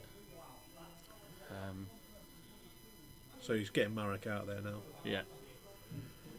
Brilliant. Need to get me one of those coins. Yeah. You and me both, mate. Yeah, and me three. Yeah, me both. So just on the veteran tournament, right? So if you win a Saturday or a Sunday tournament up until October next year, Yeah, you win a veterans coin. you do indeed. Which gives us what? it gives 24 players. 24 players. So you get access to an invite-only Warlords You do. tournament with some great prizes and some great stuff and all that sort of stuff. However, they have got 34 coins. Yeah.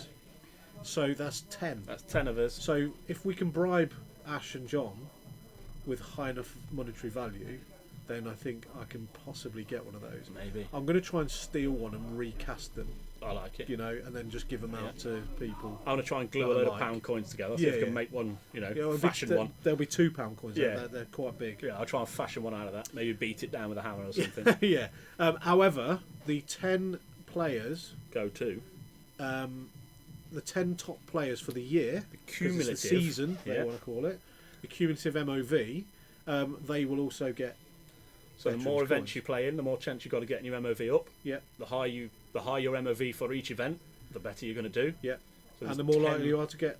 But the good thing Cool. about it, those 24 that have already won coins, they're not included in that. No, and they're not allowed to win another coin No. for any events that they're at in the future. So if they win another coin, it goes to the second place player. That's right. So, for If that example, we second- pick a name out of the hat. Dave Amos, who's already got a coin. Yeah. If he plays tomorrow and Yeah. wins it, Yeah. then whoever comes second, Yeah. if they haven't got a coin, they would get the coin. And if that was Rasta, who's also already got a It coin, would they then would go go- to third. That's right. So we're keeping kind of at the top Yeah. end You know. players, but we're also rewarding loyalty. Yeah. So it's not too late to get involved with that. No. Because if you come in on a Saturday and a Sunday for the next 6 months, let's say, and you're playing 12 tournaments in the 6-month period, Yeah. that's going to give you a good shout. Because I'm only playing 12 over the course of the year, Yeah. because I'm commentating on the Saturday and playing on the Sunday.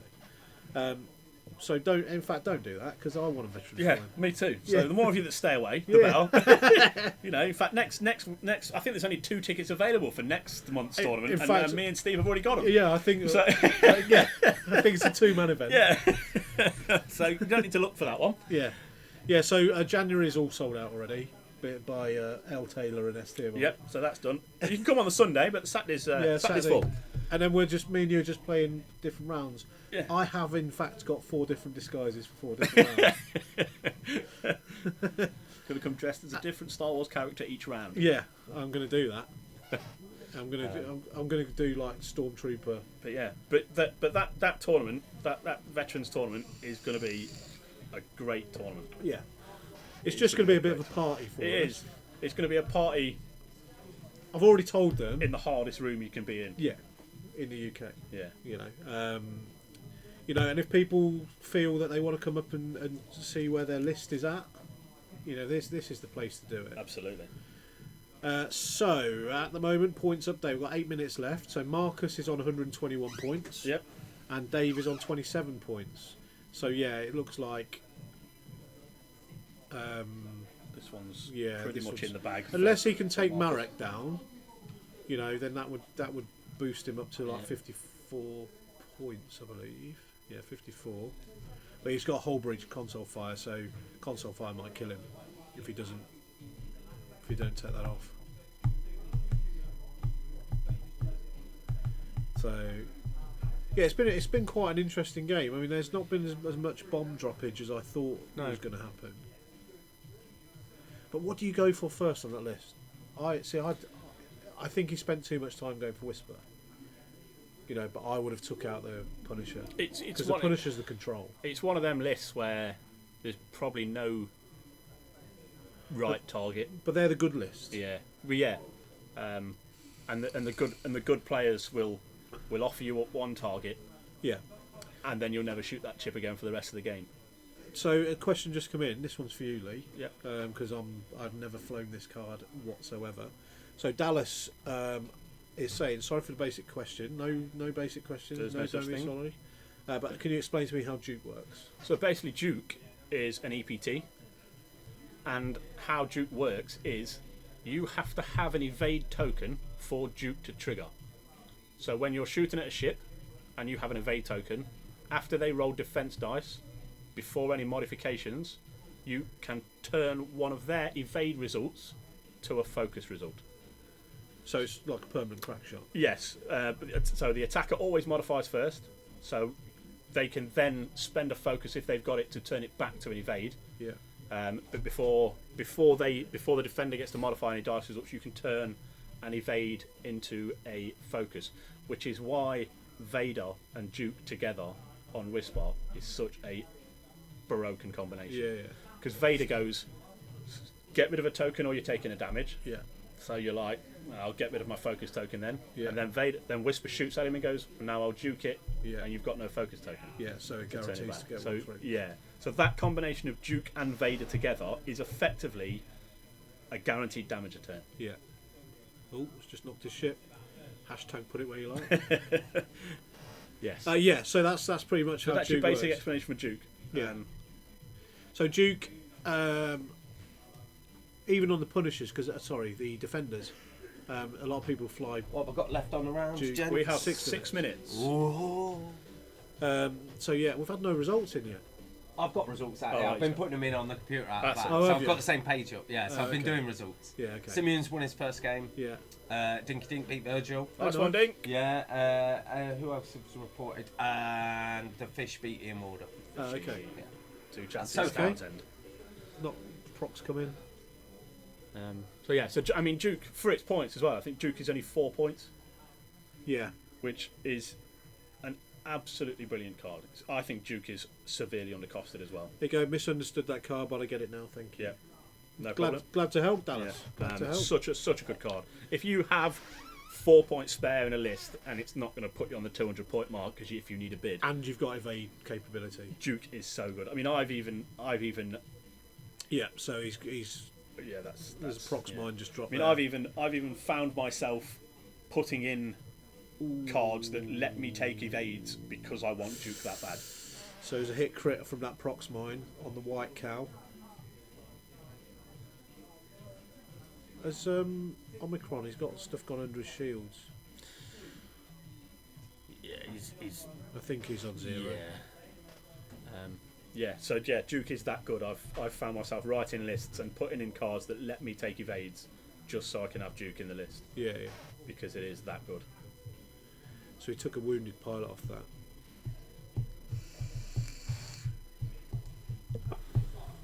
So the top Omicron pilot on Dave's is actually 0 shields. Yeah. So Sloane is just been circling. I don't think Sloane's been in this game enough to No. have any effect. I think because he pushed him out wide. Yeah. It took him maybe 3 or 4 turns to get back in. Yeah. I don't think Sloane's had anywhere near enough influence So we're going to collision detect that. in this game as he wanted to. I think he'll learn from this game Yeah. to keep Sloane in the fight a bit more, or at least in formation. Well, yeah, I'd like to see a formation of those. I know you can't set them up in like a square. You have to set them up in a line. Oh, you can. Well, I mean, you can't set them up. You can get there. Yeah. You know, if you set, so you just set 2 and then 2 facing in and you 2 forward hard 2, you can get into that box formation. Yeah. You need a bit more space between the 4 of them than you would in any other swarm, obviously, because of the big base when you're banking and turning. You need a lot more room, but you can get there.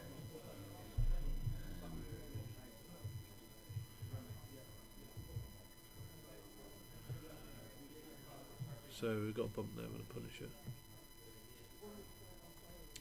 Which Just would eyeball that. Would that keep? What? Will that keep the white Omicron? Would that give it an arc? I don't think it will it? It'll just be out. Well, no, I think it's in.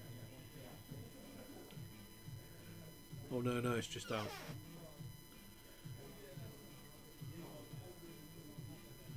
So 2 bang from Whisper. See, now with 3 minutes left, I'd be tempted just to sort of. So barrel roll from Whisper.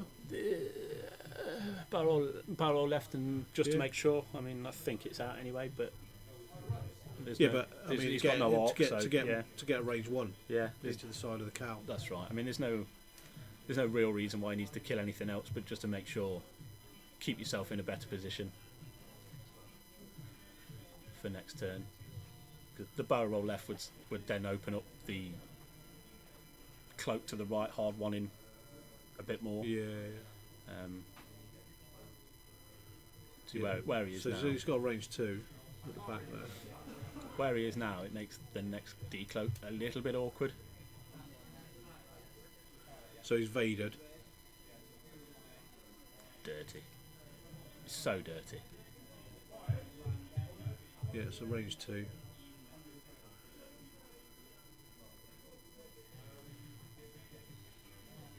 Yeah.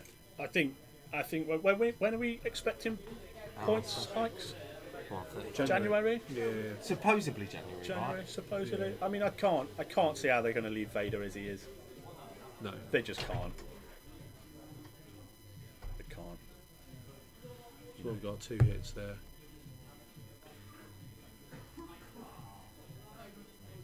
He'll juke it. So 2 hits. Are you boys excited for System Open? And have you bought tickets yet? So our chat, in our chat we have all of our team. Yeah. And last night it just went crazy. It exploded. Yeah. It exploded. And I think so far there's about 25 to 30 of us that have bought tickets. Already got them. Of the Warlords. So yeah, I think that shows that we're a bit excited. We'll be about there it. in mass. Yeah. Absolutely. We'll be there en masse, and we will be. We'll be there in force. Absolutely. And with Rasta set as a challenge of the top 16 has to be 16 Warlords. Not sure that's going to happen. Not that we haven't got the caliber, No. but it's still a big ask, and the amount of players that's going to be there. Is that it? Are we? The problem with this is when we go anywhere en masse, half of us end up knocking the other half out. Yeah, we do. Yeah. Yeah, when we We're take, guaranteed to play each other. yeah, when we take 30, 40 players to a That's it, tournament, time. we inevitably end up playing each other at some point. Yeah. You know, I mean, depending on the size of the tournament, I've travelled to tournaments where I've played nothing but Warlords all day long. Yeah. It happens, doesn't it? Yeah, it does. Yeah, it does. You know? So yeah. So Dave needs to take that shield off of the Omicron because it's affecting his points. Yes, because it's. Oh, is it affecting his points though? No. So 48, 48, 49. No. So that's 150 minus 5, 145. Yeah. Yeah, that's so it's fine. okay. Yeah. So it's points all right. Yeah, I think it's the result we expected. Yeah. Even if we didn't want it. Yeah. It's a bit of a shame, really. Yeah. But I think, like you said, Sloane was out the fight. I think for far too long. I mean, the point of Sloane, having flown Sloane, that's easy as said. Having flown Sloane a little bit, yeah, you have to be able to when that, and you know the whole point of his list, the fact that he's got Death Troopers in there, is the fact that Sloane dishes out the stress. Yeah. Death Troopers means you can't take the stress away. Yeah. So everything's getting rerolls against that ship that is stressed. Yeah, so yeah. the whole point to the list is when that triggers, yeah, that ship has to die as quick as possible. Yeah. And so you'd, in effect, if I was up against that list, I would go for Sloane first. Yeah. Well, I mean, Sloane or the Death Trooper. I mean, either one. I mean, Sloane is a better target than the Death Troopers, but definitely one of those two.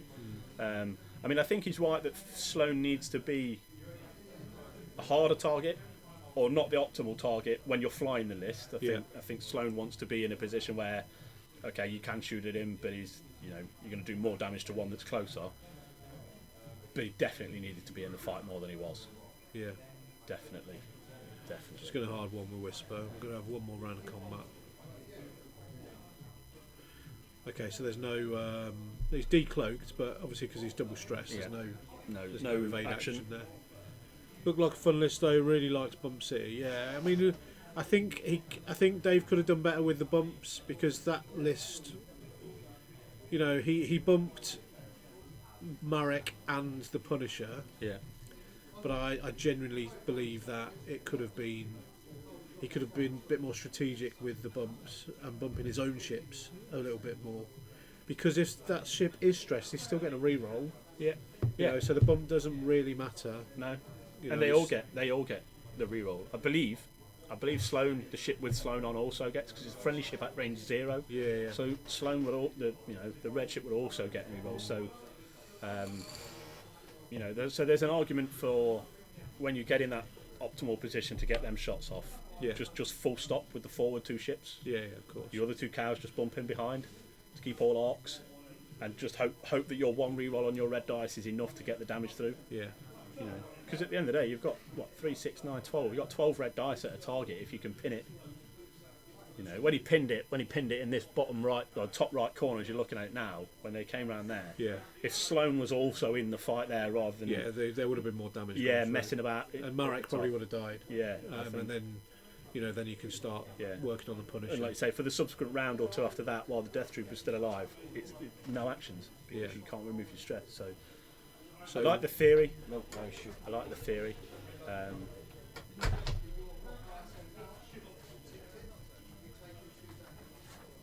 520 sold for System Open. Wow. And what's the cap? 520, 674? 520. Okay. 520 gone so far. There's about 100 odd left. 150 left. I haven't got a ticket yet, Ash, no. Do you know what? We'd sort that then, don't we? We'd sort that. Better ring the wife later on. Yeah. She does all that. Last time I was allowed to buy something online, I had 3 subscriptions to Amazon Prime. Which is great because you get stuff 3 days before you order it. Yeah. So I mean the Amazon Prime TV. So I had like £170 come out of the bank. I was like, why does that come out of the bank? She's like, you've subscribed to Amazon Prime like 3 times. I didn't know.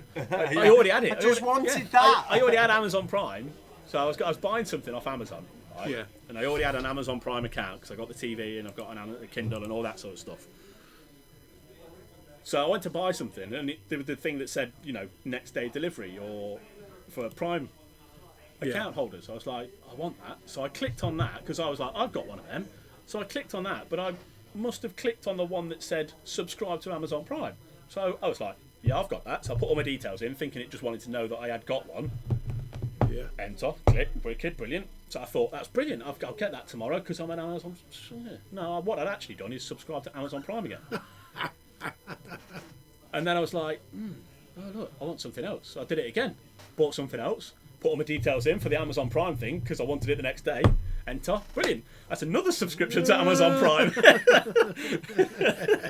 Yeah, I had 3 subscriptions to Amazon Prime, so I'm not allowed to use the internet anymore to buy Amazon things. are really cool. I did the same, and I rang them up and they just refunded it. Yeah, I did get it back, but it's still like a couple $100 out the bank that should have been there. Yeah, should have been there. Then caused repercussions elsewhere.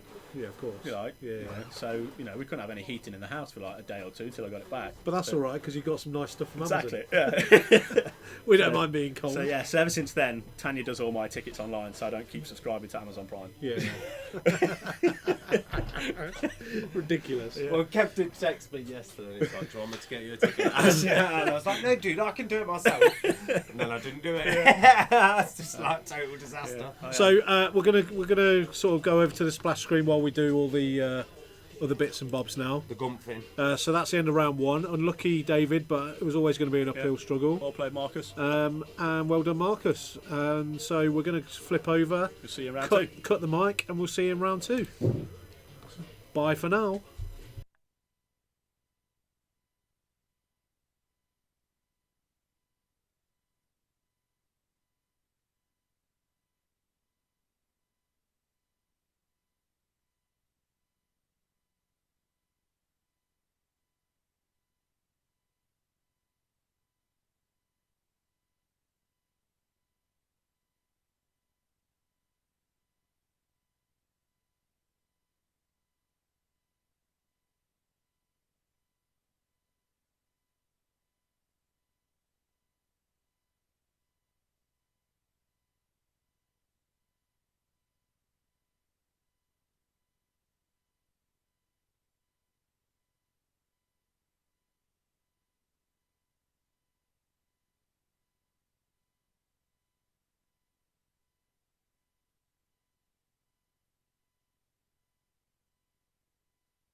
Right, microphone's back on. Welcome back. I'm just going to nip to the toilet. You got me for the time being until he comes back. I'm the one that don't know what they're doing. Steve's the one that does. So let's have a look at the list then for round 2. We've got Dinky Dink on the left, running a familiar list of Whisper, Duke, Collision Detector, Darth Vader Crew, and Stealth Device. Then we've got Redlining the Punisher, Trajectory Simulator, Proton Torpedoes, Proton Bombs, and Ablative Plating. So no seismics on Redline, which is interesting. And then Lieutenant Psy with the ST321 title. So I think we're all familiar with Whisper's ability, Redline's ability. Lieutenant Psy, some of you may not know as well. But Lieutenant Psy's ability is when he coordinates a ship. If the action that ship performs is on Lieutenant Psy's action bar, he can also perform that action. So really good action economy with that ship. Really good action economy. Effectively gives Redline every action he wants in the book. So Redline can get 4 actions a turn, give or take, if he wants. And then we've got Kylo on the right, flying 2 Fangs and a Hawk. This is more Steve's territory than mine. I'm not a scum player, never have been. Just because I don't own the stuff. I've got a couple of ships, but not much. For no other reason than I've got the other stuff, so I fly the other stuff. Okay, so let's just check that Ash has started the timer. Here we go.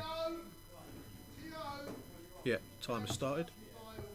I've just realised that I didn't put any sugar in my own coffee. Well done. Put it in yours, but I didn't put it in mine. Okay, so so have you gone through Dink's list? Yeah. Lee, have you gone through Dink's list? I've gone through Dinks. I've not gone through Kylo's yet. I'll leave that to the expert. Okay, so Kylo is flying 2 Fangs and a Hawk. Now we've seen this list win some events. I mean, I think Ashok won last month's Sunday tournament with this very list. Was it with this one, was it? Yeah. So what you've got here is you've got Fen and Terrak with both with Fearless. So you're guaranteed to get those hits. Yeah. And Fearless just adds a hit at range 0 to 1, doesn't it? Yeah, so you change one of your dice. Both have to be an arc. To a hit. Yeah. So it's like a face-off type thing. So you have to be in the defender's firing arc to add a hit. I mean, sometimes you see Fen without manoeuvre, that sort of thing. But generally speaking, I think it's strong enough to run naked. If I'm honest, it's really good. And Palob is the interesting one. Now we've seen Palob on the tables since 2.0 launched. Pretty much. Now Palob's ability is at range 0 to 2 if you're in arc, which includes his side arc. So the Mouldy Crow gives it. The Mouldy Crow gives him 180. Well, 370 odd. Well, the Mouldy Crow gives him a 3 dice front arc, and the side is a 2 dice turret. But it just says firing arc, so it doesn't say like the picture of the front arc or anything like that. So if you've got your turret to the sides, so in effect you've got your turret to the side, your front arc. So if you're in the side or the front, then you have you can trigger Palob's ability, which is at range 0 to 2, which means that he can transfer 1 token from you to him. And that covers 270 degrees of the board. Pretty much, So if you the tactic with Palob would literally be to slow roll him, build up those focus tokens, and then just And with that Davy Gambit, he's always got focus evade. So once he's built up the focus, he takes the evade. Yeah, that's right. So it's really difficult to kill. You're generally shooting at him with no tokens because he's stolen them and he's tokened up to the max. Yeah, and normally, some you'll see that they'll have Palob because he's got 2 mod slots. They might put a shield upgrade on him as well, just to make him even more annoying. Yeah. Filthy Pike, you're absolutely right. Whisper does not like Palob. No. But what you've got here is you've got, I think, I'm not sure whether flying the actual Fangs with Palob is the right thing. I think the Fangs just need, because especially with his set Palob up on the inside as well, so he's actually making him prime target. Yeah.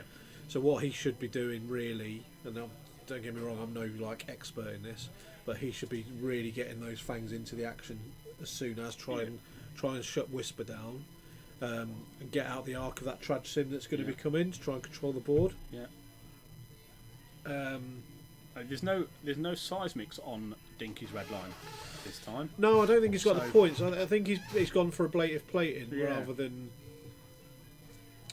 which is the seismic. So you can actually, I think that actually plays into Kylo's hands a little bit, not having seismics, because them seismics against Fangs cover so much of the board. Yeah.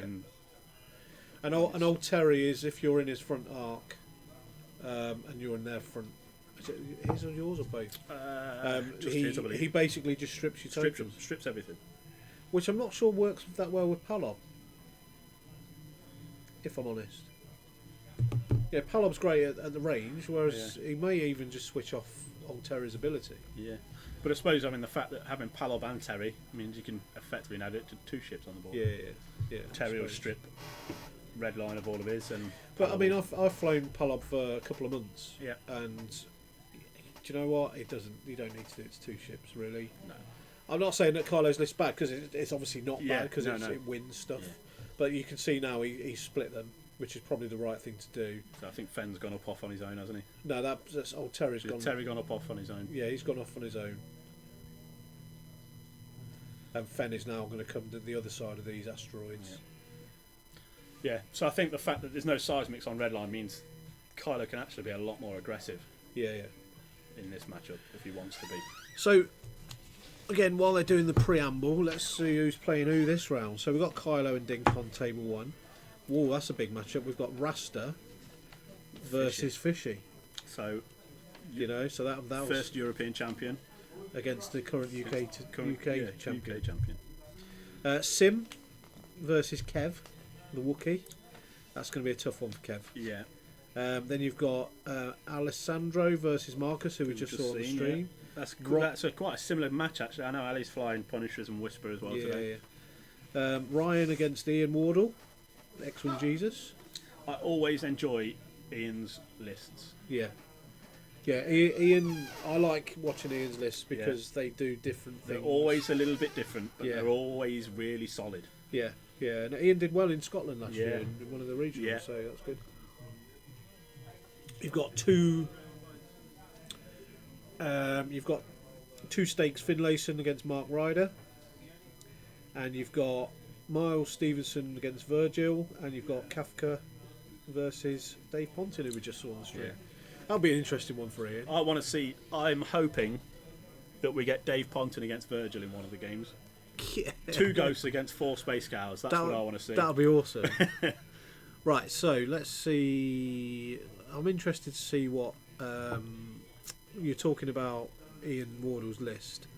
So what's he got today? He's got K-Wing with Esage Tuketu. So he's the one that you can spend his focus token as though it was your own. Yeah. So I'm assuming Perceptive. Yep, so Perceptive, which gives him 2. Yeah, and barrage rockets. And then he's just got Naked Sheath, AP5. AP5. Garvin, naked. And Sharabay, naked. That's pretty good. Yeah. Always really interesting. Yeah, and I bet you that is a ball ache to play against. Yeah, it might not look like much when we read it out, but I bet you that is a ball ache to play against. Yeah, I bet it is. Because Garvin in the X-Wing, Garvin in the arc. Virgil's not flying 2 ghosts. Is he not? Look, Virgil's flying the 2 Tubes brothers. Right. X-Wing and U-Wing, and he's got 2 just Cavern Angels, but he's got them all with Dead Man Switch. That's quite funny. Who's got 2 ghosts then? Someone's got 2 ghosts out there because I've seen them. Really? Yeah. Let's have a look. I saw them on a table when I walked in. Fish is flying Dash and Rock Garnet. You see, that's what I bought today. If I was going to play, I popped up today to see if anybody dropped. I was going to make up the numbers. No, there isn't. Whether actually Virgil's list's wrong then. Well, I'm going to go and look because I swear there's 2 ghosts. Okay, go and have a look. Virgil's flying 2 ghosts. So his list's wrong in the system. It's wrong in the system. How bloody dare he? So if anyone's looking up who's flying what today, Virgil Howlett is definitely flying 2 ghosts. He's a liar today. I can assure you of that. He's lied to us. So DT dash is dirt. Yeah, double tap dash. Yeah, it's great. What with Fish? Yeah, Fish. So Dash, Perceptive Co-Pilot, Han Solo, Trickshot, and Outrider. And he's got Rourke Garnet, Yeah. Mouldy Crow, squad leader and tactical officer. Yeah. Yeah, okay. It's Filth. so Dash gets to shoot at PS7 twice. Yeah. And Rourke's got the coordinate. Yeah. White, because he's got tactical officer to turn that squad leader coordinate white. So Dash has got 2 focus tokens and a target lock. But he can't coordinate a barrel roll No, because it's not on his bar. that's right.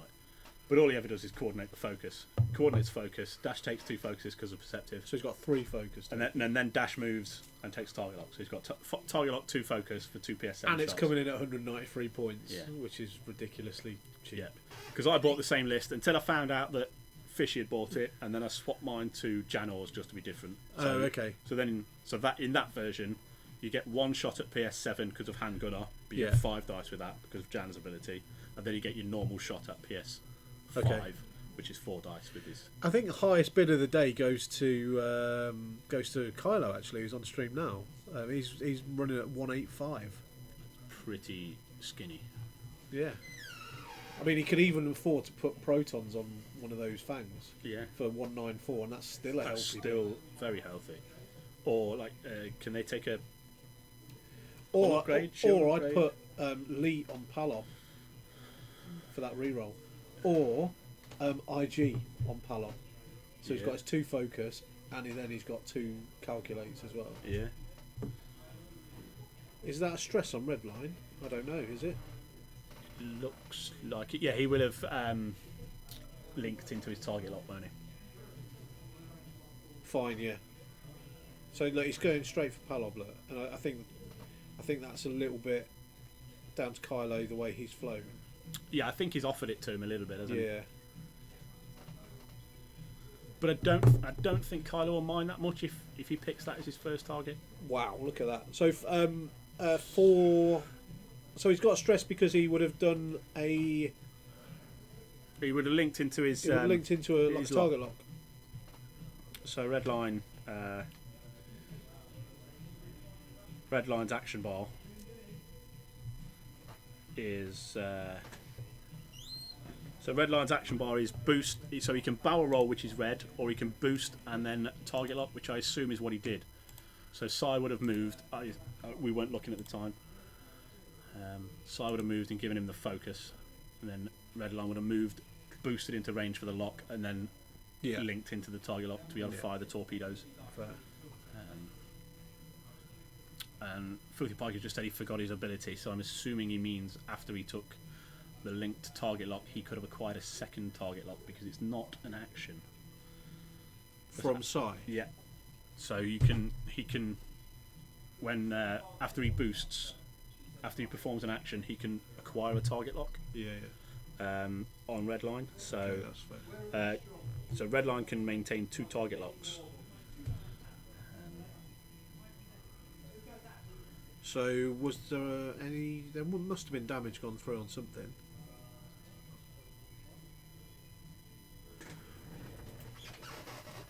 Let's get a crack.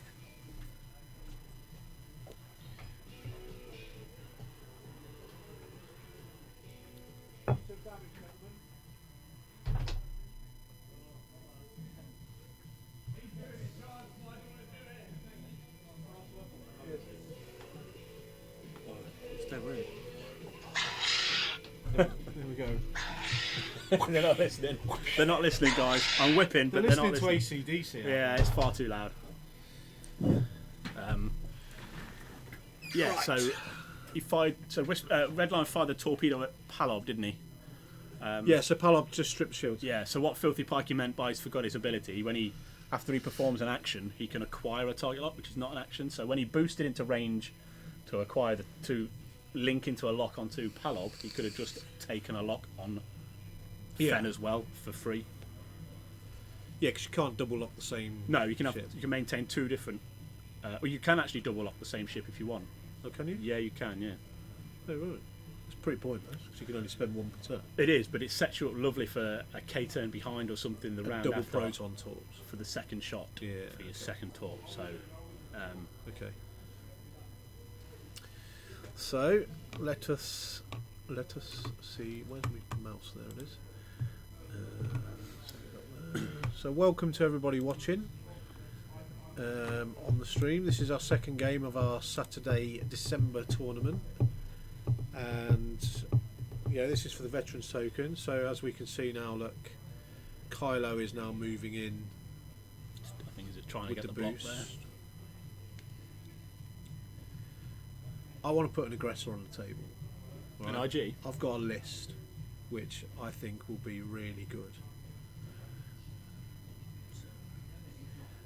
So that's a good move actually from Kylo. It is, because I think we're guaranteed to see a hard 2 boost from Fen. Yeah, to because he's not got any arcs there. or even a hard 3 boost to try and get that range 1 on red line, which will be a big shot.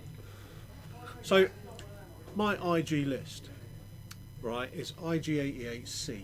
So after you perform a boost, It's the boost with the evade you one. get an evade action, right? I'm guessing he's collision detector coming there. detectors. Yeah. So I've got him with either Palob or Torkill. Torkill's the Torkill's the one that drop PS, you at 0. PS 0. So if you put the IG crew on the Hawk Kind of and the engine upgrade, gives it the IG ability, doesn't it? To take Yeah. what? so what you do is you slow roll to stack your focus tokens, then you just boost him around the board, making stuff PS 0. Your engine to make it wide. And you're getting double focus evade on everything, and your PS 0 and stuff. So all you then do is like 4 forward boost, 4 forward boost, 2 forwards boost, hard 2 boost. Yeah, just to keep getting that evade. Yeah. And then you run the IG alongside Nim with a Trad Sim for the board control. You got an EPT on the Hawk? Could If Torkill take it? Torkill can't, but if you put, I did have Debris Gambit on Palob, but it was pointless if I'm using that. Duke could be good. Duke, yeah. In fact, I did have Duke on it. Duke could be good. Yeah, I had Duke on it, and I had Duke on the IG. Yeah. Yeah, Duke could be dirty. It's just you've got focus, evade, Duke, boost. So who actually puts Duke on a ship that hasn't got an evade? But like I said, It's ridiculous, isn't it? I find myself just finding ways of getting evade on ships to take Duke. It's Yeah, that yeah, good. yeah. I mean, I flew Nora in the Ark with Lando crew Yeah. and Duke. So Lando crew, you roll 2 green dice. Whatever you roll, you take them tokens. So you could potentially get an evade that way, Yeah. or a focus. But Lando 2.0, which was upgraded from 1.0, means if you roll 2 blanks, your opponent chooses a focus or an evade, and you get that. So you can't blank out anymore with Lando crew. Oh, right, yeah. So now all of a sudden you're like, well, which one do you want to give me? Do you want to give me an evade and turn my Duke on? Do you want to give me a focus to mod more dice? What do you want to do? And it was really good fun. Actually, watching my opponent squirm. I'm lying to you. It was Forlom. Oh, right, yeah. What, instead of Palob? No, instead of Nim. Instead of Nim. So you've got IG88C with Duke and the title. That's it. Yeah. You've got Palob with Duke, IG88D crew, engine upgrade and mouldy crow. And then you've got Forlom with trick shot, advanced sensors, 000 and the Mist Hunter title. Because you like Forlom, don't you? Mate, Forlom's You so love much Forlom, fun. don't you? Yeah, Advanced Sensors Forlom is really good. I can attest to that, guys. Advanced Sensors Forlom yeah. is some another level bull crap. Good self-censorship Yes. there, mate. Well done. Not as good as mine earlier, which I just totally failed at. So yeah, so I want to get that on the table, but I don't own an aggressor. No, me either. So Palob, if Can't Palob goes quick, we're in trouble. I But think he's up Kylo's against in it. trouble. He's definitely up against it. And I'm not sure why Kylo's skirted. I think he's trying to like pincer move, but you don't pincer move something with a front and a rear arc. I think his main concern is staying out of the Trad Sim Yeah. folly that would. Yeah, but even so, you know. They've got enough actions to get out the way. Yeah, Like I said, because it's not seismic, that proton covers a lot smaller area. But if he had hard 2 boosted with Fen, as we said, which I thought would have there given would him have been no bombs that No. would have scared him anyway. Because No. next time he turns away. Yeah. Yeah, I am surprised we didn't see Fen engage hard there. I am surprised. Should Yeah, have Filthy turned Pike's in, absolutely right. Should have turned in a hard 2, hard 3 there. would have been brutal. And even if he'd misjudged and not quite, and Dink had anticipated that move, there was still really nowhere for Dink's ships to go that would have put Fen in a whole lot of trouble. He may have had one. He may have had just the just size shooting at him max. And do you know what? I'm actually convinced as well that bombs on the Hawk is a good thing. Yeah. Because if you get in close, because you want to get in close because of the abilities and stuff. 0 to 2 on Palob, 1 to 3 on Torquil. Not so much important on Torquil. But if you're getting chased, you just drop a seismic. A cheeky seismic, because I tend to, having flown, like I said, I don't fly the Scrum ones, but I do fly the Rebel Hawks, and you do tend to you just stick to the edge of the asteroid to field, hide to hide round the big rocks. Yeah. So as soon as something comes, looks like it wants to take a bite at you, you drop a seismic, you fall forward boost and run away. Yeah, and pick a different rock. Yeah. So Kylo played for the boost with nothing to capitalise. I think that's a fair comment. Yeah. I do think that's a fair comment. Yeah, I think you're absolutely right. He went for the boost. He went for the block. Rightly so, went for the block as well, Mike. But he didn't have his other ships in quick enough. So which is what I was saying on the setup. If he'd have moved faster with Fen and Old Terry, he would have got that. Yeah, it was a bit of a pointless block in all fairness. Because they're fast enough. I think he's on the rock there. Dink's just dropped himself on a rock. Has he got a collision detector? Not on the red. He's got ablative though, so he can stop damage if it goes through. So.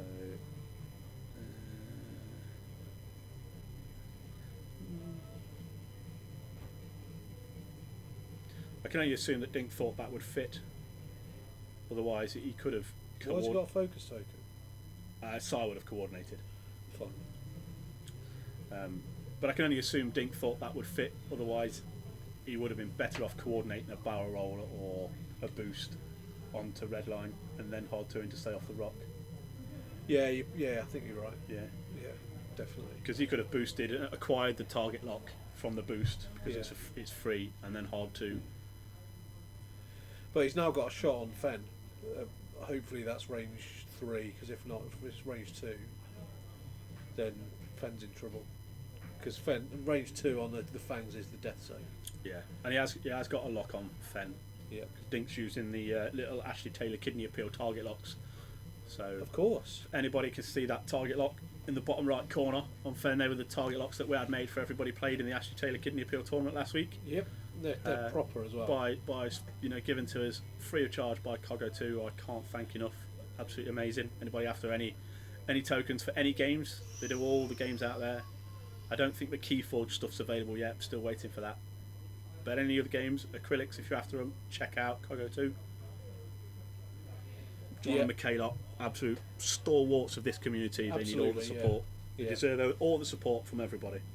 And just to be totally on the whole marketing and promotion thing, I understand that young Rasta, I call him that because he's younger than me.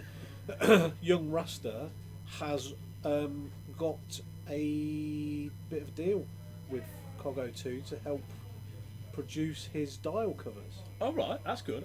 I don't know if any of you have seen Rasta's dial covers. If you haven't, oh my god, they're just amazing. He brought an R2D2 one in today. It's on the magnet board. It's on the magnet board behind him, and it just is incredible. Yeah.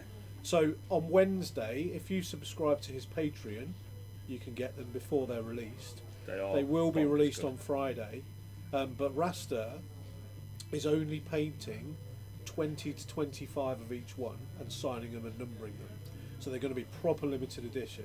Now you can buy the templates yourself and do it, but for a Rasta official painted job, there's only going to be 20 or 25.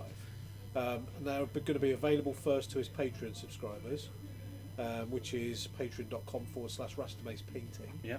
$2 a month or $5 a month gets you a dial, I think. Yeah, but if you do the top end, the $20 a month, then you get first dibs on those painted dials, and they are incredible. I am lucky enough to semi-own one. My daughter owns one. Yeah. But when she's not looking, I sometimes get to use it, touch it, and take it out of the cabinet and things like that. Yeah. But anyway, she's not looking. They are out of this. They're different words don't describe. Yeah, they're different level. They are bonkers.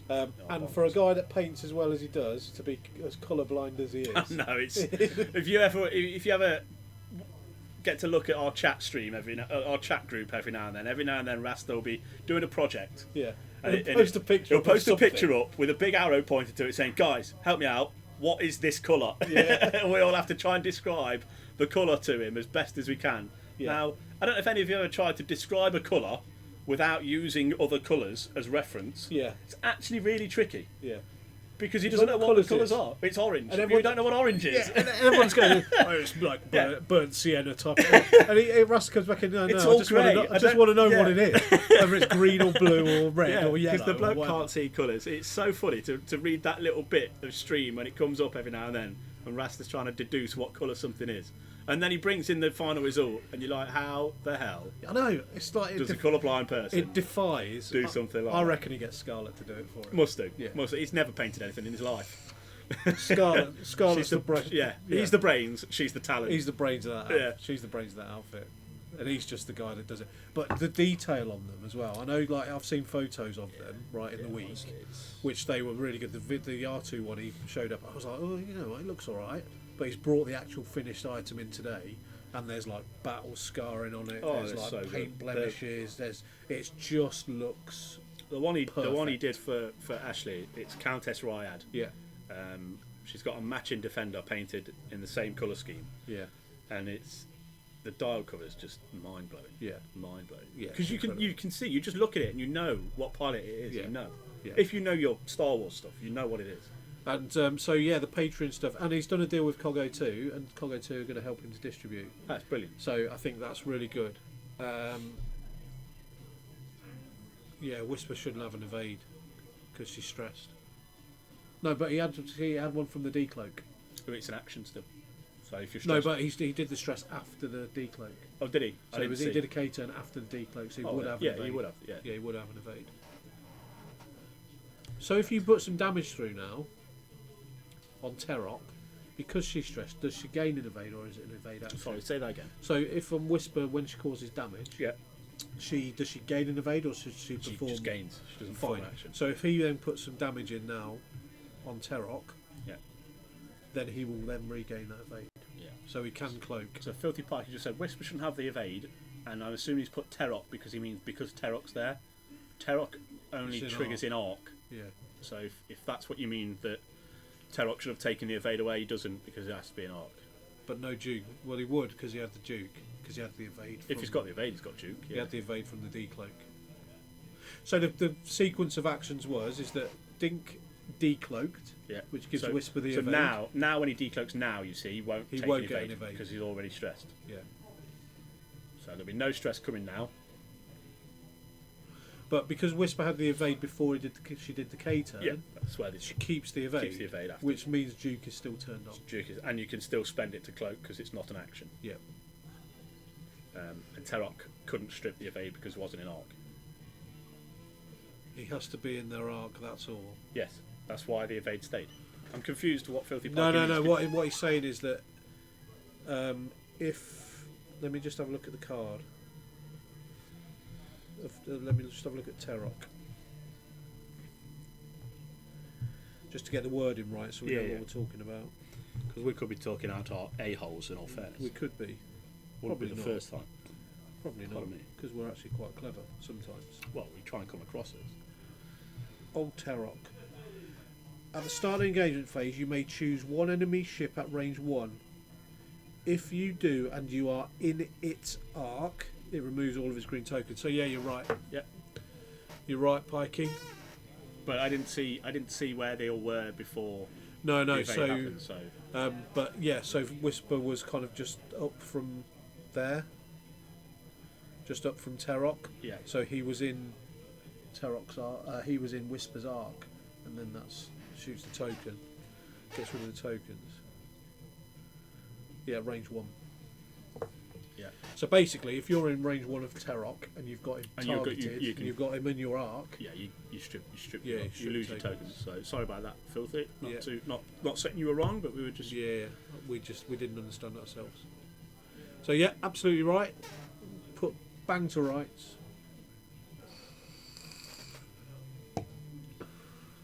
There you go. There's the Ashley Taylor target. Yeah, box, isn't it? yeah, there they are. Look.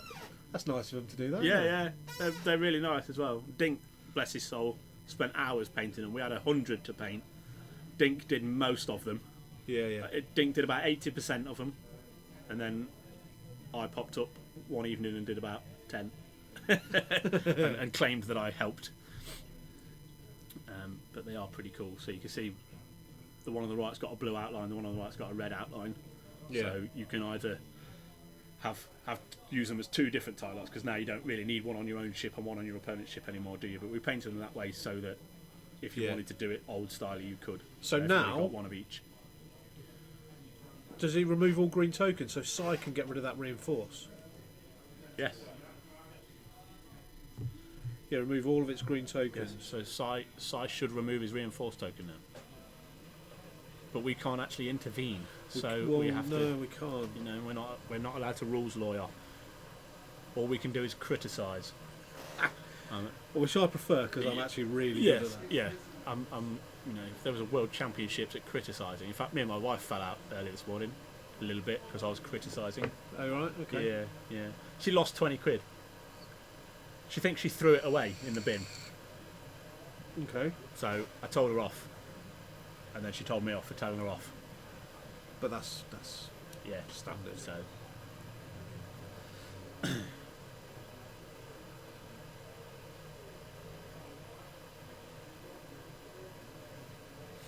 So yeah, I might have a little word with Kylo at the end of this. Yeah, I mean, Kylo's pretty good at seasoned. stuff like You know, I know. Like so we said at the beginning, he's not played for a while, and he's not been on the tournament scene, but he is a seasoned vet at this game. And in all fairness, he's only ever flown Scum. He's flown Terok, Fenral, numerous occasions. I'm sure he will know. that. Yeah. So why he keeps forgetting, I'm not entirely sure. Unless he's just programmed into thinking it's focus and evades, he strips away, and not realise that he can take those. Possibly, but he missed we missed the trigger on Whisper as well. So he yeah, missed the trigger on Whisper. So so I'm not sure. Unless we have all got it arse about face, and that's Fen. no, Terry went down the side. Fen turned in because Terry moved before Fen. So we've got 3 hits there. So if Kylo goes on to lose this game, then The them Dizzy decisions Rouge. could prove Yeah, pivotal, really, couldn't they? yeah, You it don't could. know. They could. We'll see how it Kylo goes. used to fly a lot of imps back in the day. So we'll see how it goes. First score in. I've already done it. Okay. Who is it? Simeon wins against Kev Bellamy, 200 to 62. Okay. Pretty Big win. decisive. Pretty decisive. So Sim is on a rampage today. Just told me he wants the double. He's here Does both it? days. Is he? How's he going to get the double? I'm winning tomorrow. I didn't tell him that. It's written. We'll keep that secret. It wouldn't If he'd bother have him known, anyway. he wouldn't have said. Yeah. So you've heard it there. Sim's on for it today. Yeah. Sim's got his game face on, and we all know when Sim's got his game face on. Yeah, we may as well just call him the winner now. Yeah, we'll fight for second place. Because he won the Ashley Taylor tournament as well, didn't he? Yeah, So, yeah, he did. Yeah, Yeah, and then he changed his list slightly. Because that's what Sim does. yeah, Not content on winning something, he'll go, So, right, yeah. okay, how can I make this better? yeah. How can I make this slightly more unexpected but get more synergy in my list? So And that's why he's the world champion. So I'm pretty sure you'll probably see Sim on stream at some point today. If he's on a roll. Yeah. Yeah, so what I'm going to do after this game, because I think we're going to break for lunch, after this game we're going to kill the stream, Yep. so stop streaming, and then we'll start up another stream after dinner. So let's just check the time and see what's left. So 42 minutes left. So Sim won that game in just over half an hour. Yeah. What's Kev Bellamy flying today? Should we have a quick look at let's have Kev's a look- list? look at Kev's. So he's flying 2 X's and a U. So he's got Mag Viaro in the U wing, Jyn Erso Tactical Officer Pivot Wing, and then Wedge with Protons R3 S foils, and Luke with R2D2 and S foils. Yeah, interestingly, only protons on Wedge. And we know Wedge is rubbish. We know. But Luke is definitely better than Wedge. Luke's the better Wedge. But then I'm not sure that Luke is better than Wedge. Well, he's gone maybe for something slightly different, hasn't he? So Jyn is the one where you can just get focus or evade. You flip. Yeah, flip when you your token, take an don't you? evade, you can turn it into an Yeah. evade instead of a focus. Would you say that that's definitely a defensive Luke Yeah. than an offensive Luke? Yeah. Isn't it? Yeah, and obviously when you're coming up against a Whisper Yeah. or an Echo, because Sims find Whisper and Echo today, Yeah. then So that reading Kev's list, that makes me think he wants to fly them as a bit of a unit, rather than trying to with having the jump about ability on Luke with the heightened perception, not the heightened perception, the what's the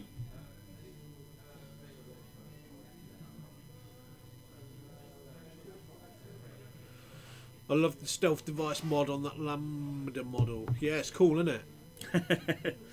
I haven't from the last game where we saw 4 in varying colours. yeah. Kay has noticed that the Lambda has literally got an amazing board coloured template base covered. Yeah, it's cloaked. It's cloaked. That's what it is. I know it's easy to judge from a distance, but I don't really understand a lot of decisions in this game. That's because we've got different players. Yeah, and everybody plays differently. Yeah, everyone plays different. And half the game, I think, is knowing the player that you're up against. So Dink's dropped a bomb there, a proton, which is going to hurt if Fen doesn't get out of the way. No, if Fen's not gone, the only move really Fen's got to get out of that is sort of hard 2 left boost, isn't it? Really. So red line's about to move. Is red line about to move forward, or is it K turned? Is he dropped in with the K turn there? He has indeed. Yeah.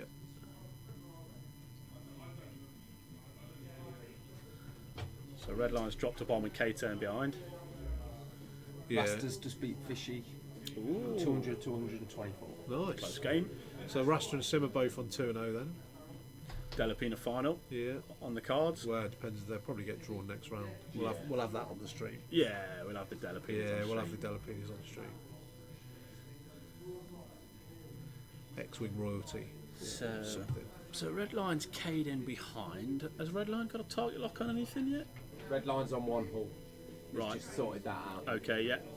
So it doesn't look like red line's going to get to shoot again. Yeah, I think Kylo's just blocked any hard one that he had with Fen, but I don't think. So he's gunned it.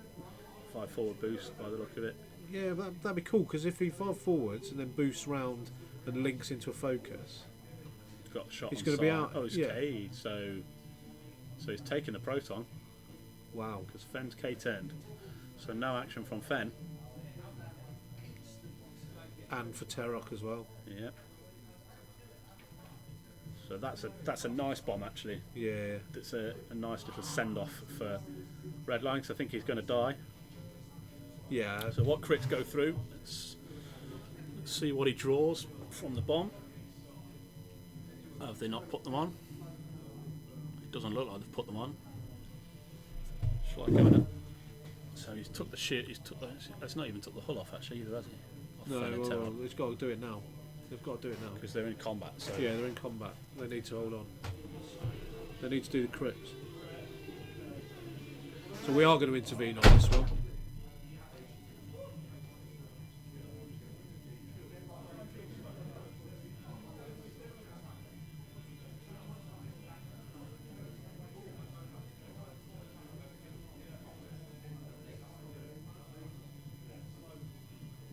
Okay, cool. So we've got wounded pilot on Fen, and we've got fuel leak on Terry.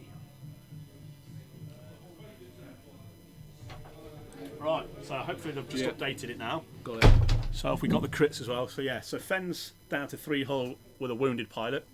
Terry's down to 2 hull with a face down damage and a fuel leak. I'm pretty sure that was a hull breach. Go check. Yeah. Could be my eyes. Bang.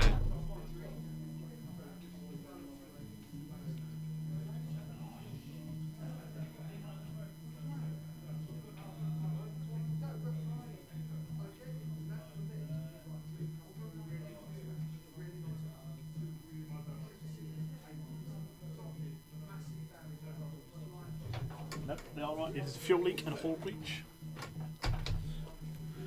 So I think red line's just bit the big one. Yeah. So yeah, red line's gone. So it's Lieutenant Sai that's got the target lock on Palo by the look of it. Yeah. Well, you just need to keep Palob out of the game now. Yeah. You know, I would turn Palob towards the right. As we're looking at it. Yeah. Because Whisper, I don't know, maybe because Whisper's got that rock. But she didn't get the evade for the cloak, you see. Because she didn't get any damage through. Yeah. And Sai changed his target lock. Whisper can solo that with damage. I'm not so, well, yeah, you're right, but Solo what? Palob? Two fangs.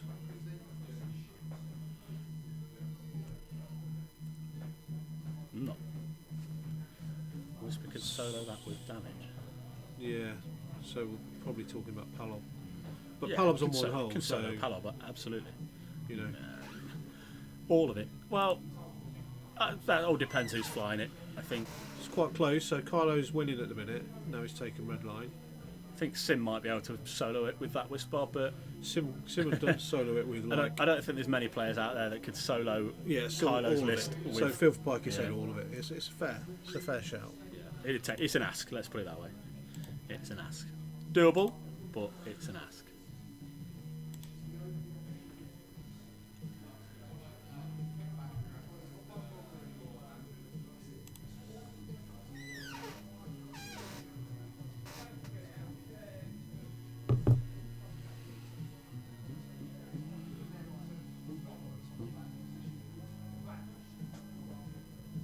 I think Fenrir's probably Whisper's biggest threat at the minute.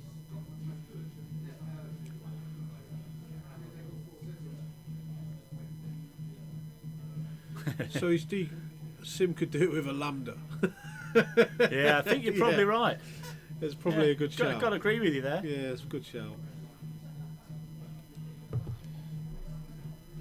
Okay, so he's moving the arc to the side. 4 forwards from Whisper. Oh no, one bank. Cagey. Not sure why he wouldn't go a bit more aggressive with that. But I do believe. See, why wouldn't he take the evade? I don't know. Oh, he has taken the evade. You take the evade from the decloak, but I don't know why he'd barrel roll and not focus there, because the fact that that Fenrir's just going to hard two in and remove the. See, for me, I would get all of my ships out of there, regroup, because he's now got them all. So let's say he boosts round with Terry, Yeah. and then he goes 5 forwards with Fen. Or what's the greens on? Sorry, the blues on. On the Fangfire, I think it's all the twos. I think it's a 3 forwards. 3 forward. So he could 3 forwards boost.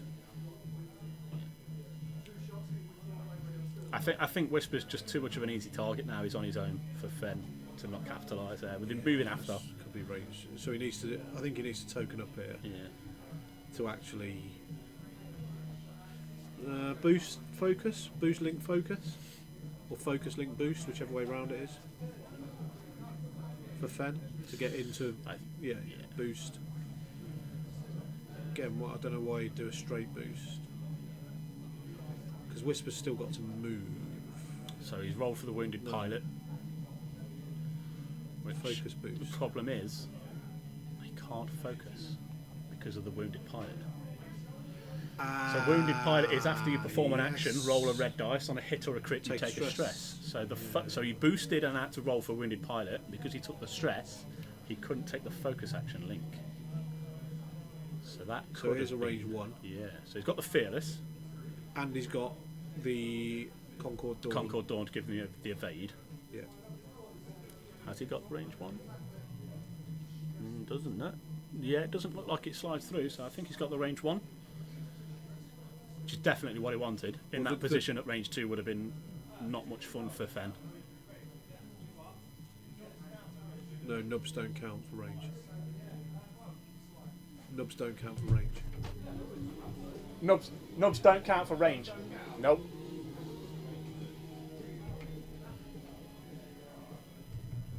So Kylo would really kind of want this to be range 1. He really wants this to be range 1. Range 2 with no tokens for Fenrir is the killing zone, really. Yeah. But then So you know, actually Whisper's worked only out Whisper's quite only nicely. got a. So what we got there? So we've got that. Is he gonna? Is Is he going to spend it? I'd take one. I think I'd take one. You got it. You need Duke there. Duke switched on theirs. Yeah, so he's taken the damage on Whisper. I think that's the right play. Yeah. And so he's lost stealth now.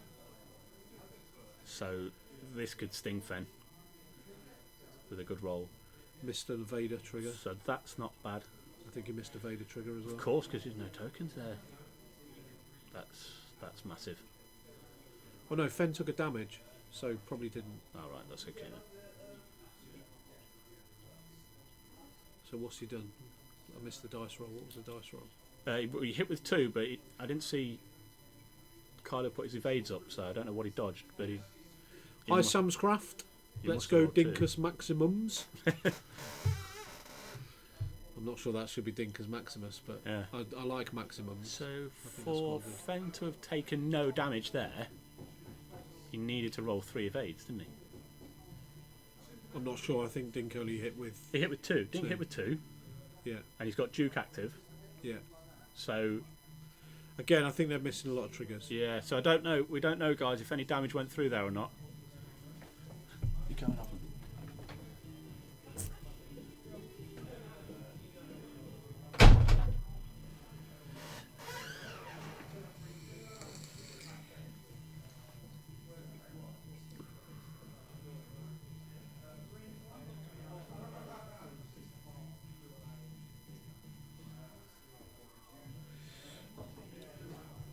So Vader trigger, he would have done a damage there, but we think that there was another damage to go through. But he's only taken 1 off of Fen, so we're not entirely sure. Yeah, so Kylo did roll 3 evades then. Yeah, so he evaded it. He dodged a lot.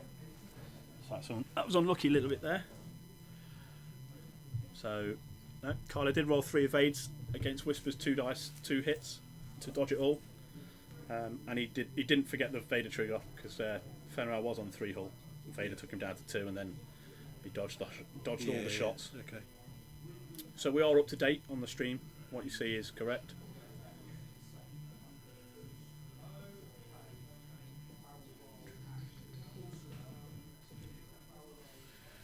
See, I would have probably guessed that Whisper was going to do the decloak and the hard one, so I would then turn into Whisper and bump. Oh, he's barrel rolling. Cheeky. Yes, filthy pikey. Yeah. He rolled 3 evades, juked 1, still dodged 2. Yeah. That is correct. Which I think Kylo got away with 1 there. He did, yeah. And Fen at range 2 with no tokens. That was quite fortunate.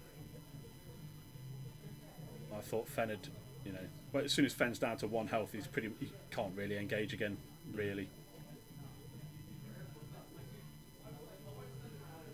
So you'd hard 2 out of the way, surely. There you go. So this game's still in the balance, really.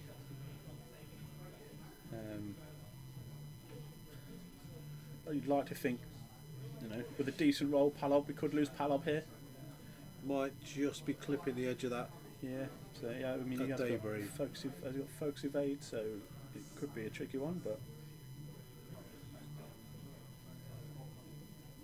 So range 3, so it's 3 dice and he's focus evaded. Surely.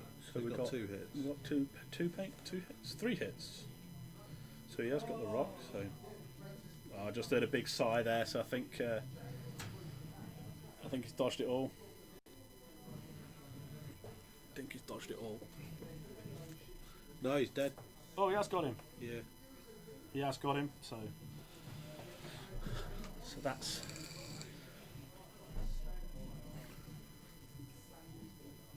So yeah, definitely in the balance now, this game. Yeah.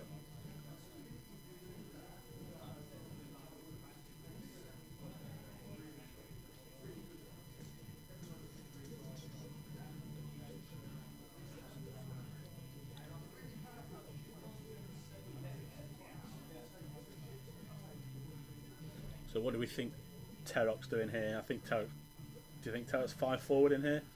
Out of the way? Do you think he's going to pull a cheeky hard 2 left? maybe regroup there. I don't think It depends. I mean, think it can turn right. It depends where the decloak is. You know, where you think the decloak is going to be.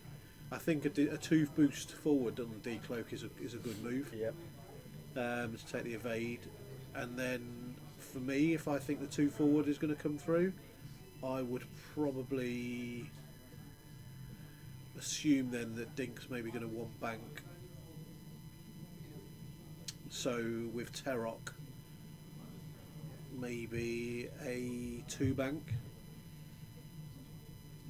towards the asteroid, and then reposition when you know where Whisper's going to be. So the decloak left that Pikey suggested. The two straight. Decloak left 2 straight. The only thing with a decloak left is it might block in where Lieutenant Sai wants to go. So he's going to do He's going to do it. So we could just be looking at a 1 forward or a 1 bank from Sai instead of a hard so 2. Fenn's going to. Yeah. There's an argument to say you turn Sai 1 bank away and to open that back arc up.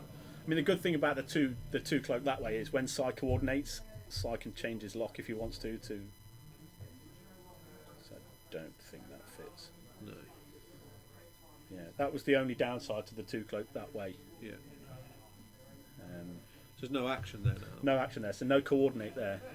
So not that Whisper relies on it, but it. No, but it certainly helps in this situation. Yeah. There's the 1 bank. Because here, like you say, depending on. So a hard 1 then. If he's dialed in a hard 1 with old Terok. I mean, you could barrel back behind that rock and be completely out of Whisper's arc. I don't know though. You got a shot from Sai as well, though, haven't you? 5 forwards boost. That'll get you. Ooh, So collision barrel on the detector. collision.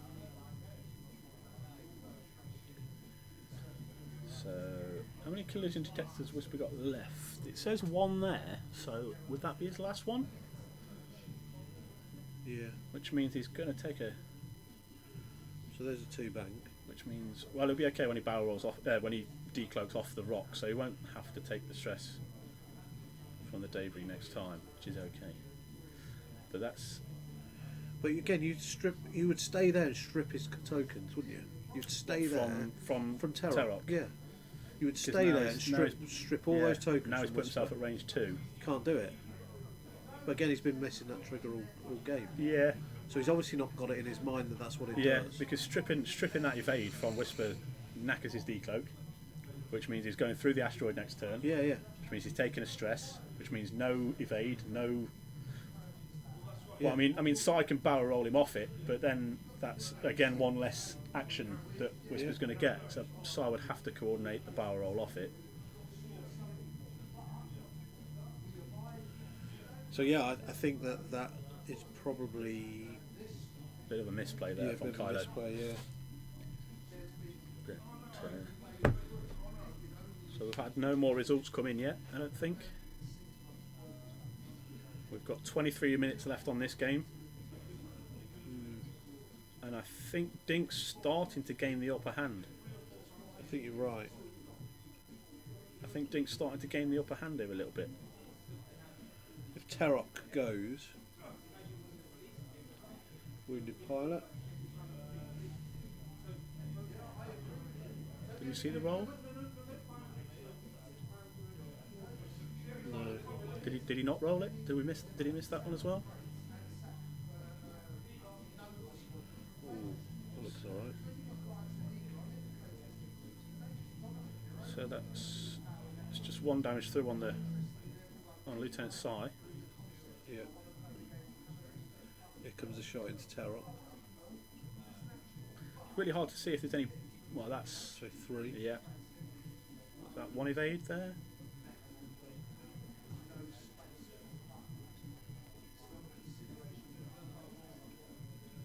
He needs to dodge. Yeah, Terok's gone. So that was That's that was the definitely danger. Yeah, that was the danger of not being at range 1. I mean, he flat rolled it anyway, so in hindsight didn't make a great deal of difference. But I still think it was a bit of a misplay to boost round there. Yeah, but saying that, if he'd have stayed where he was, he would have had an extra dice because of the debris. Yeah, but no tokens. But like I say, he flat rolled the hits anyway, so he didn't need the tokens. So I would have just 2 banks with Terrock. Yeah. Taken a focus, and then you've got 4 dice. 4 dice against 4 dice. Against 4 dice. So, but against the tokenless Whisper. Yeah. But I think Dink's definitely in control now. Yeah. So we got the again, decloak here. There's an argument there to decloak the other way, and then hard one back round the astral. Yeah, I think we're going to see a K turn from Whisper this turn. I think we're going to decloak that way. I think Sai will coordinate, and then I think Whisper will K turn in behind. Unless it bumps, it's gone 2 forwards, 3 forwards. Yeah, just to clear that rock. Yeah, so he clears that to make sure he gets the action. I think he'll coordinate onto Whisper, or Whisper will K turn in behind now. Would be my guess. Oh, he's reinforced, so you wouldn't get obstruction bonus for Terrock. Collision detector. Yeah, fair. Absolutely right. In fact, I think the corner of the base was out anyway.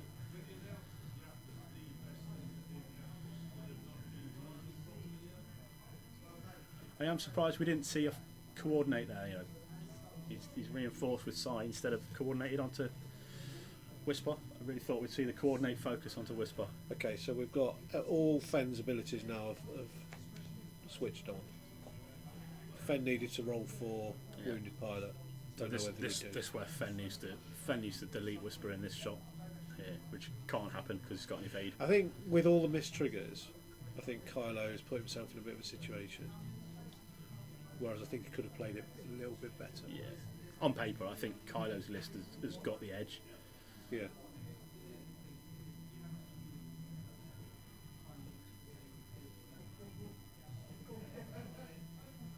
So what have we got? So nothing then. Not even a fearless. You just change one result to hit. You just do it anyway, don't you? Nothing back either. So that was all that excitement. All that excitement for not a lot. So we're going to see a decloak to the right and a hard one.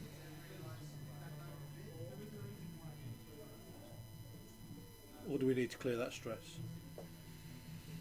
I think if we're decloaking right and hard one, I think decloak left and hard one.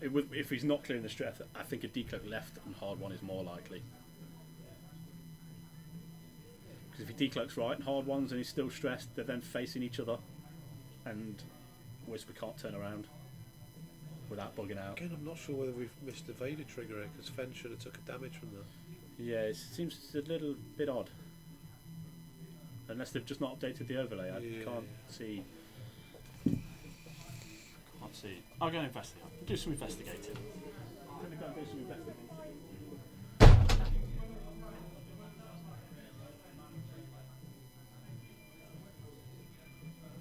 Yeah, there we go.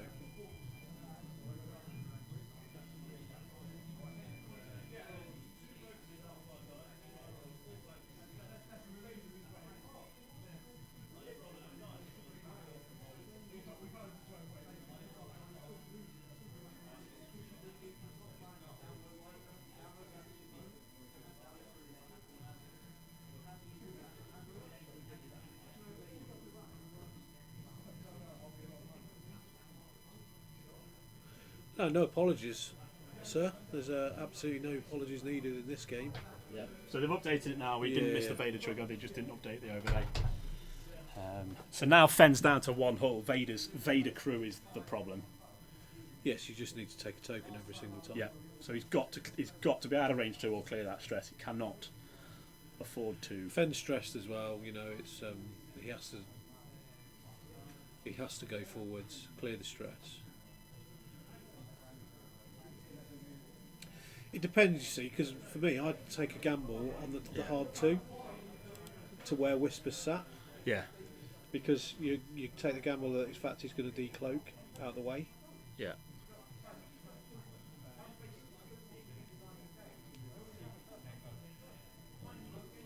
And that's the hardest thing. Oh, it's Twitch, that's why. Ashok, old Terok doesn't care about... What was that? Just flick back onto the YouTube one. Old Terok doesn't care about his arc, it's the enemy arc. Yeah, that's right. Yeah, we know. So... Yeah.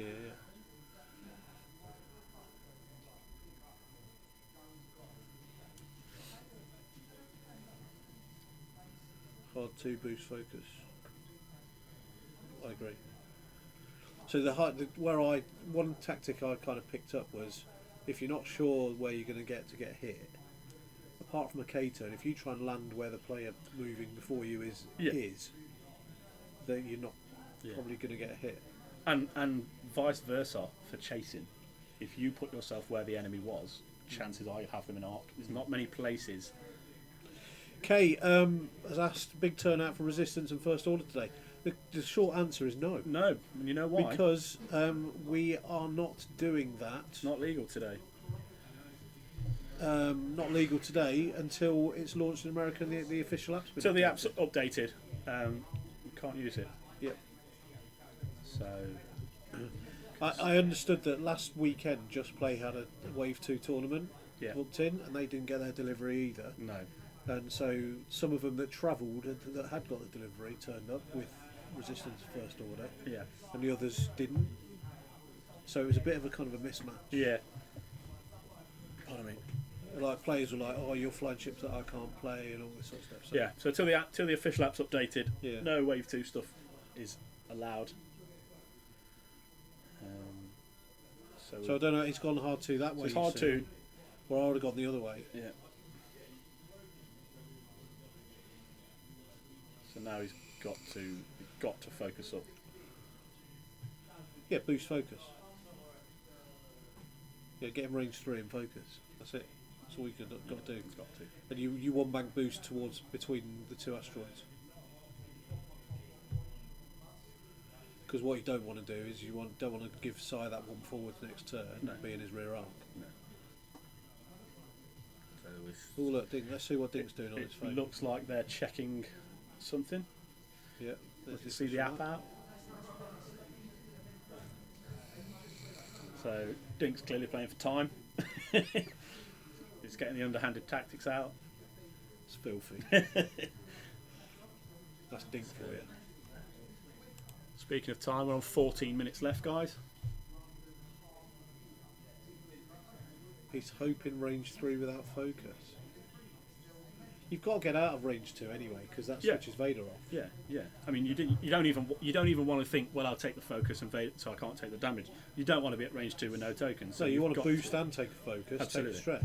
You've got to be out of range 2. You know, it's not even worth risking range 2 and having a token.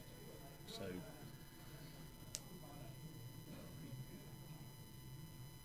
Oh, filthy! You mean so that he's not stressed? So because he doesn't want to be stressed? So but I still don't think it's worth it. No. With the amount of greens on the Fangfighter dial, You may as well take that stress. yeah, Because especially where he's put himself now, you're going to hard 2 out of there anyway. yeah, Yeah, so he's focusing stress. So range 3. which means Vader's not active, which is what you want. So that looks a couple of blanks there to me. So one hit, is it enough? There's the evade. That's all he needs because there's no Duke this round. Nope.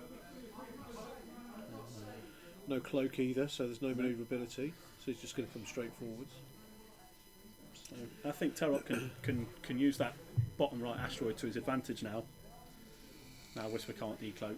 All Whisper can really do is... Well, the nice move from Whisper would be like 3 forwards. Yeah, that's all Whisper can do. Is forward now, and then... So he's opened that back arc up, which is not really something I would have done. I would have just gone forwards.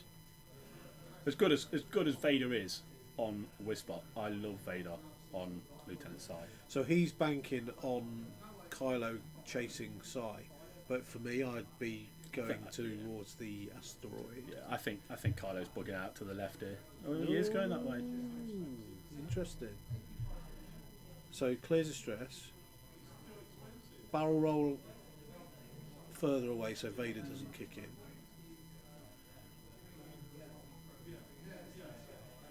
You see, for me, killing Whisper for Kylo is the key here.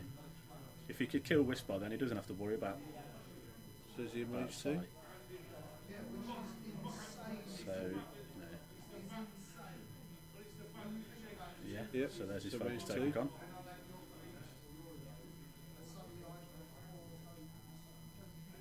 I'm confused again.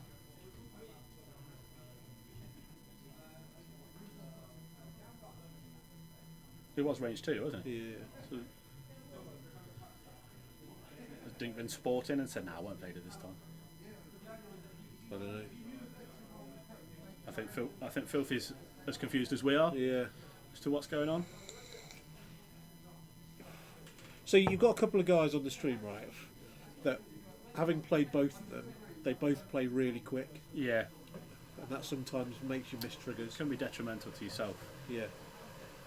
So I've actually. Yeah, it can be, because that's a lot.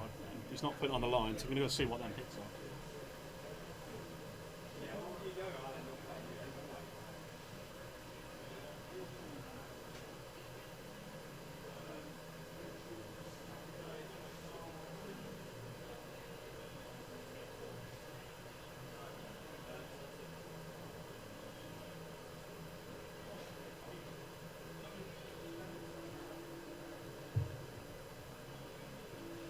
To be fair, I think it's Dink's game anyway.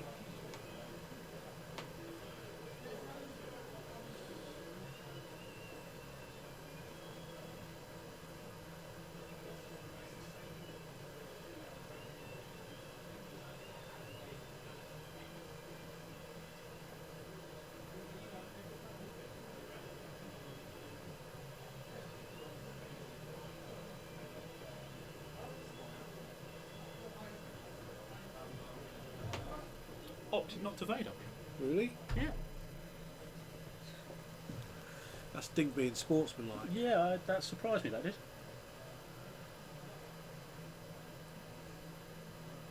No, Dink actually opted not to Vader that round.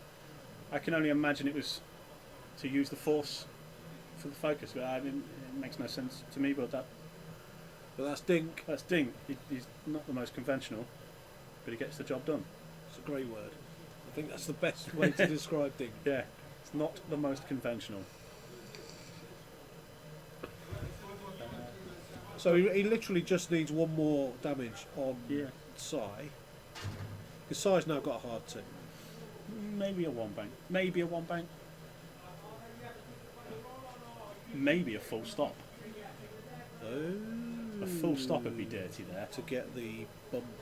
Full stop, one forward with Whisper. Would you hard 2? Oh no, Sai's already stressed. There you go. So yeah, Sai full stop.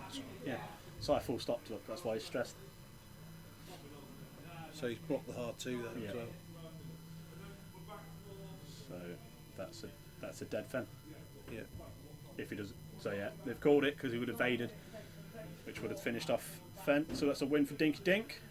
Yeah. So Fen needs to be destroyed. Yeah. So the final points on there is 185 to 65. Dink and Kylo. So while the other events are, the other results are coming through, I am going to just draw your attention again to the lovely Ashley Taylor target locks. Yeah, they are. They are cool. What do you think of them, guys? You can see them now on stream. Yeah, that's good. Kay is like, what a great comment. Yeah. I'm happy with that comment. That's kind of like, I think that's Danish for let's X-Wing. It's one hell of a acronym. Yeah, it is. Isn't it? Don't even know what that is. He got really too far seen against everything. Yeah. Kylo could have had that. I think you're right, Pikey. For those who've not heard that entrance before, that's Rasta's theme music. Yeah. That's his entrance music. How are you, son? Yeah, no, actually, it's dun dun dun dun dun dun dun dun dun. It's the only music that makes me work out. Is that right? Honestly, it's on a loop. I just listen to just that. the opening bit as well. No, all of it, the whole thing. The Bill Conti 8.5 minute overture. On loop. Hello, everyone. Hi, we've got So we're joined by Rasta Rasta with us. Mace. I just thought I'd come and say hello to everyone because I was gonna commentate if we had odd numbers, but we didn't. So Kate used to say that's my 4-year-old getting to the keyboard Yeah. while I was getting a coffee. Phil for Pikey, Nick Harris. hello, brother.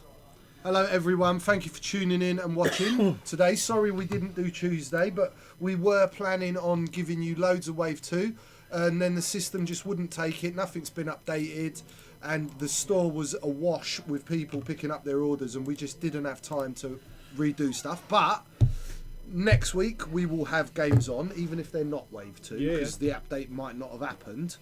It's purely for the overlays. We use, was it TT overlay, whatever. TTT stream. But that stuff's not been put on yet, so we couldn't upload the list. But Tuesday we'll be back with some more. Get your cigarette packet off the table, you bad man. We do not endorse allowed to advertise smoking those things. So I was on stream and I blew some smoke across the stream. Oh, that's all right. I got into trouble. Space you fog. did a little bit. Space fog. It's fine. But it's the fog of war. Yeah. That's what it is. Fog of war. I agree. It's fine. And the fog of war descends. I did say that before I did it. And the fog of war descends. I did loads of room, man. I just can't do the bendy down thing. I'm Smaller tournament today. Yeah, 16's weird, quiet. Yeah. It's Christmas, so I think Yeah. a lot of people today have chose to. We had a lot of sales on the layer event, Yeah. and they thought, Sold you know out. what? Yeah, Sold out, sold yeah. out. So we're gonna pick. I think tomorrow we've got a big room. Yeah. There yeah. are Got Yu-Gi-Oh the full going on this 40 afternoon as tomorrow. well. Yeah. But that was put on because we didn't have a lot. I think I a see. lot of people are using today as shopping day. I actually haven't brought a single thing yet We for need anyone. to do some. I've got my basket on Amazon full, so all I've got to do is press buy when Yeah. I get my card back. So, Right, okay, cool. love the dials from Rob Warren. Thank you, mate. We have had a little bit of a chat Yeah, about the we've dials, given about a little Patreon promotion. So, on Wednesday. brilliant. Wednesday, they're going live to the Patreon subscribers on Cogger2 Rasta are Mace helping you Painting. out, so that'll be- Cogger2 I'm working in conjunction with at the moment. They're helping me to get them up and going. These are still bespoke, handmade dial covers, but they will be available en masse. So Not painted though, right? no, painted. They'll be very limited and numbered, and I'll only ever paint a handful of them each one. But these are going to be available to everyone. They're great pieces, easy to paint. So if you're on the Patreon, you're going to get a video Wednesday explaining on this. And if you're not on my Patreon, stay tuned on Friday. On the UK page, I'll be putting up a post, and it will have like a proper video about them, like an advert, which I'm going to do explaining what they are and how they're available to everyone and how you can get them. And I'm really chuffed so many people are excited about them. Brilliant. It's They're something amazing. I've been working towards for well over a year. I've certainly invested hard the last 6 months of my time just to get to this point. And because I want everyone who plays X-Wing to be able to own a piece of Rasta Mace stuff. And they're going to be unique. They're going to personalise your list. They're a lot of fun. They're so beautiful when you They're see amazing. them. They really are. So as an artist, you spend your whole career just getting by, and you wait for that one thing to come along where it goes from just being one-offs to like going, I've got something here, I've got something really special. That a bit like Cogger2, they started with their acrylics. When the game first started, everyone saw it and was like, I've got to have a set of those. Yeah. I want that. And it was good that FFG endorsed them as well. Yeah. Not officially, but they allow them at Yeah, tournaments. but, So you know, there's Cogger2 are actually the guys, aren't they? Star Wars is at that point where it's been such a part of pop culture and the planet for the best part of 40 years that it's now so deeply ingrained in people's psyche. There's a lot of pop art around it, which is completely and utterly okay. You're not treading on anyone's toes as long as you're not trying to sell anything as official Disney merchandise. So this is my take. I am an artist. A lot of these things are caricatures, and they're my art style, which as an artist is all you ever try and do is you want people to love the way you're doing it. I'm going to need a lot more than one piece of those. Hope you can keep up with the huge amount of your art. Oh, dude, I've struggled I've been an artist, a full-time artist, since I was really 22 years old when I left London. I've worked for Games Workshop, or I've worked for myself, and it's incredibly hard to make even a standard minimum wage hourly rate of what I do. And I'll say this now, and it's not something I find easy to say, but I know I'm one of the top players in my field, and that's purely because I've done nothing but paint and make things since I was a child. It's what I love, it's what I breathe. And so the more time you practice, that's what makes you. They say you need to spend 10,000 hours doing something to become an expert. Yeah. And I beat that by the time I was 25. I'd spent 10,000 hours. My childhood was just... My Christmas presents as a kid were pens and paper. That was it. It's all I ever wanted. I wanted to draw. And to be able to take some of my drawings and then translate them into these things is really, really exciting. And just the thought of being able to make a honest weekly wage out of my art is incredibly exciting. It's never going to be like musicians have it, where they make that number one and they're suddenly driving a Ferrari. But to be able to pay your bills comfortably and make sure your kids don't go with that, and do something that you're deeply passionate about and care about. That's why all my dials are finished by me. I'll go into some processes on my videos with how much actual finishing work I put in, where I'm sanding primer layers like you would on a car, so that you get these... Everything's got to be quality controlled, because my OCD doesn't allow me to deliver anything below a certain standard to anyone, even if it's detrimental to my pocket. For those guys that are getting hold of them that aren't painted, you've got tutorials on how you paint on the Patreon. Get on the Patreon. Look, if nothing else, right, for $2 a month, which is about £1.50, there's always at least a video a month put up, at least. We've been a bit... There should be another one coming, because we recorded 3 at once, and there should be some soon. It's been hard because of Christmas and doing the dials at the moment, but the last video was all about painting the Leak dial cover. So get on that Patreon if you want to find out how to paint your own. I'll work through with all dial covers. Do you know something I'm really excited about is... So we've pulled my website down and we're rebuilding it to accommodate this launch. And on it, I've got an idea that we're going to have a gallery that we really want. I'm really excited about the thought of people painting them, not me painting them, and having a gallery of how someone else has taken my art and then interpreted it with a paintbrush. I really like that idea until you see what some people will do. When someone paints a stormtrooper as an ultramarine, I'm just going to start getting mad. Hold on. Listen. The gallery's not going to be like you can put a picture. It's going to be send us your pictures. But there will be some painters out there, and there will be guys. These things are designed to be painted by people that not even have a higher skill level. I built them with a painter's eye, if you know what I mean, with lots of edges and lots of scored lines, so you know where to paint. I'm really interested in seeing people's take on that. I've never done that. I've always painted and given you a finished piece. I've never had the blank piece to say, here, paint this. And it's totally is going to be my Tony Hart moment, where I have a little gallery. I think some. I may even do live paint with raster session. Now we're going to add some happy little stormtroopers. I think 7 o'clock on a Wednesday night, you get your dial cover ready, you get your paints ready, and you paint with raster. Paint with raster. Oh, do you know what? So, I struggle on Patreon. Yeah. I work $2 a month. I work from a studio at my home, and I live in a tiny little village in Derbyshire. And my internet connection, John came round once, and he's got this thing on his phone, some magical Star Trek stuff that I don't understand. But he looked at me and he went, "It's crap if it's Star Trek." He went, "Do you pay for broadband?" I went, "Yeah." He went, "You haven't barely got what counts as dial-up." Yeah. He says, "That's what your broadband speed is." I've tried recording at home. I can't do it. The problem I have with trying to do live stream, and I really wanted to do that, I love the ideas, I'd have to be here to do it. Yeah. A bit like Cook with Gordon, isn't it? You know, when Gordon Ramsay did that Cook with Gordon for that hour. So talking, just going back to the painting side of things, like being a bit of an artist myself, and not that kind of artist. But on Saturday night, and like when I do my music, because I do a lot of music, if someone remixes a piece of my work, I'm always excited about what it comes to. But when it comes back, and I actually think, do you know what? I can admire the fact that somebody's done that and taken the time to do that. As I said, if I don't like pictures of the dials will get seen by me. Yeah. Look, maybe you could run a Rasta Mace competition. I am generally. I was about to get to that. I think there'll definitely come a point where I'll be like, right, here's a new dial release. I'll tick that one off the list of things to talk about. Anyone that buys one, I'm going to do like a 4-month, 6-month time period. Buy one, send us a picture of the painted. And we'll choose what we think are the top 3 painted dials, and they would maybe get a one-off dial cover that only they'll ever own.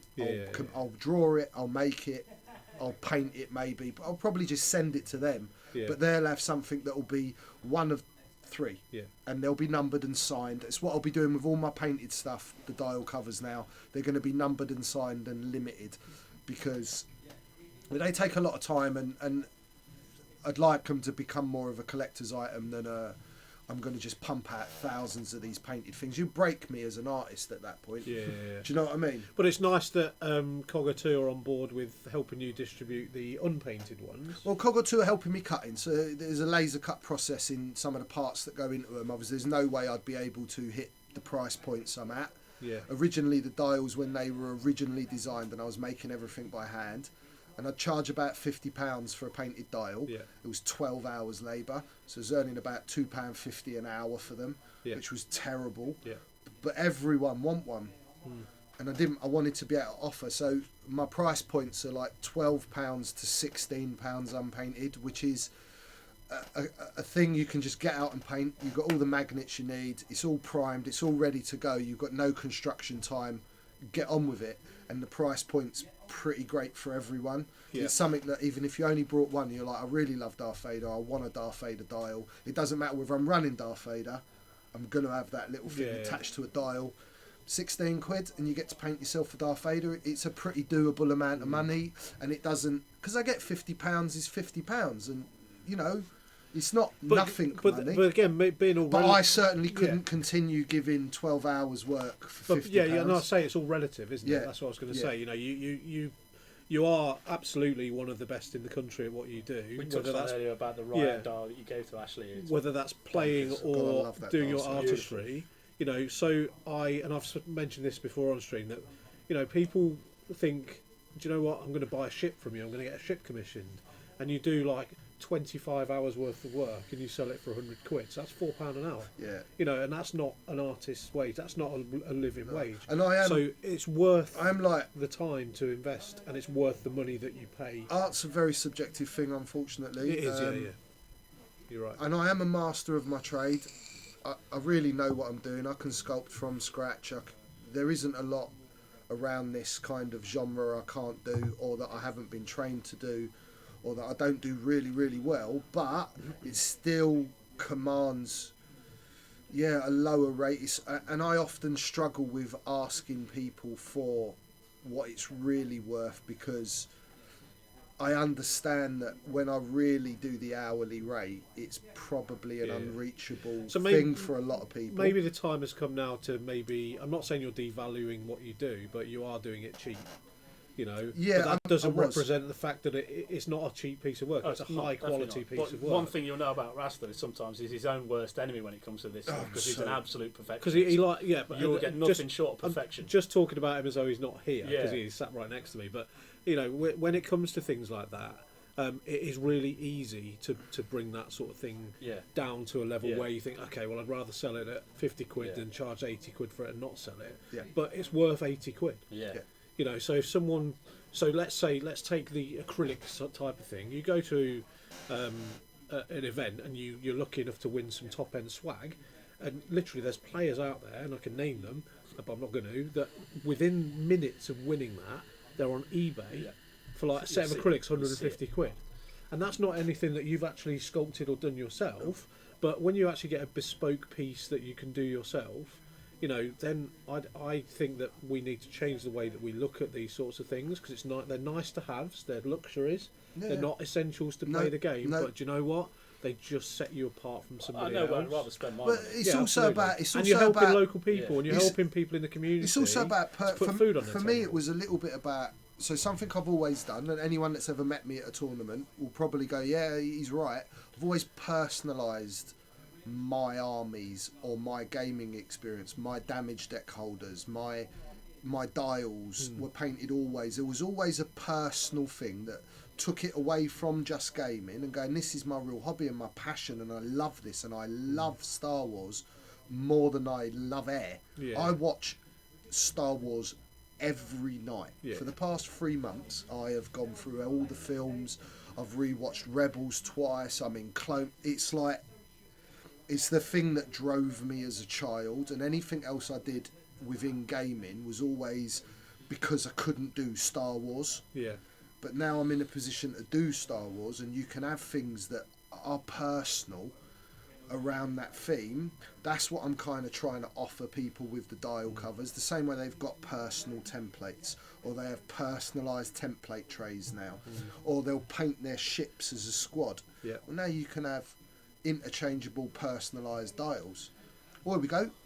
Oh, Wait, that's a long one. Oh, we got a long one. We're going to have to pull it up on the other thing. Hold on, my friends. So it's K again. So, K, I have had arguments with people unwilling to pay what I charge for sticking lights in things. My argument tends to be that I'm charging less than minimum wage for my time, so they are valuing my time as worth that much less than someone working at McDonald's. I totally agree with you, Kay. So I was trained as a trompe-l'oeil decorator as well. For those of you that don't know, that means trick of the eye. And I used to work in London before I ever moved up and before I ever had Simeon or children. And this was in the mid-90s, towards the ends of the 90s. And I earned, as a minimum, £15 an hour then. Yeah. Right? I don't even dare charge £10 an hour for my artwork at the moment because I know it'll put people off. I know I can't paint. So a large ship on average will take me between 12 and 18 hours. I can't ask them for 180 quid. They run a mile away once they think I'm like trying to rip them. But yeah, I agree, Kate. It does leave you in a position where if you want to carry on doing what you love, you have to do it for pretty much nothing. The dials will hopefully give me a revenue stream that will just put me to your average working guy that earns an average yearly wage, and I pay all my tax and I do all of that stuff, which I always have, even on the rubbish money I earn at the moment. You know, the government gets his little bit as well out of it. And yeah, people, I think we're at a generational thing now where people have undervalued a bespoke craftsman in any way. You can't find a bespoke carpenter anymore that will make you a table from solid oak with dovetail joints and matching the grain, and because people don't want to pay. They undervalue labour because things are stamped out in factories. It's a trade, isn't it? Right, so It's a skill. yeah, absolutely. So when you are buying something that is bespoke and limited numbers, you should be willing to pay just what it's worth. Yeah. Do you know what I mean? Just what it's worth. Because, you know, there's guys of you out there that will get upset about someone saying, I want £60 to paint you a ship, but will go out on a Friday night and blow 100 quid on beer. Yeah. Which ultimately ends up in a urinal. Yeah. So it is kind of and like... to be fair, the ships that you paint are quality enough to have as like ornaments, decoration. All of mine are on show. I know, you've my got a cabinet in your house. pieces are All of mine painted on to show. cabinet You have as well, you've got- competition standard. You could enter anything I sell you in a competition or live with it in a cabinet. And my best customers, and I have a few recurring customers that are collectors of my work, and they will pay me my hourly rate, and they're not bothered about a price. They just ring me up and they say, I want this and this and this. You'll see them. I occasionally post up like these movie accurate ships. Yeah. They go to the same guy. There's another collector up north that has all first order stuff, and he wanted it all the same. He wanted cards signed, and they're collecting my art, and they're creating a collection because they like my art style.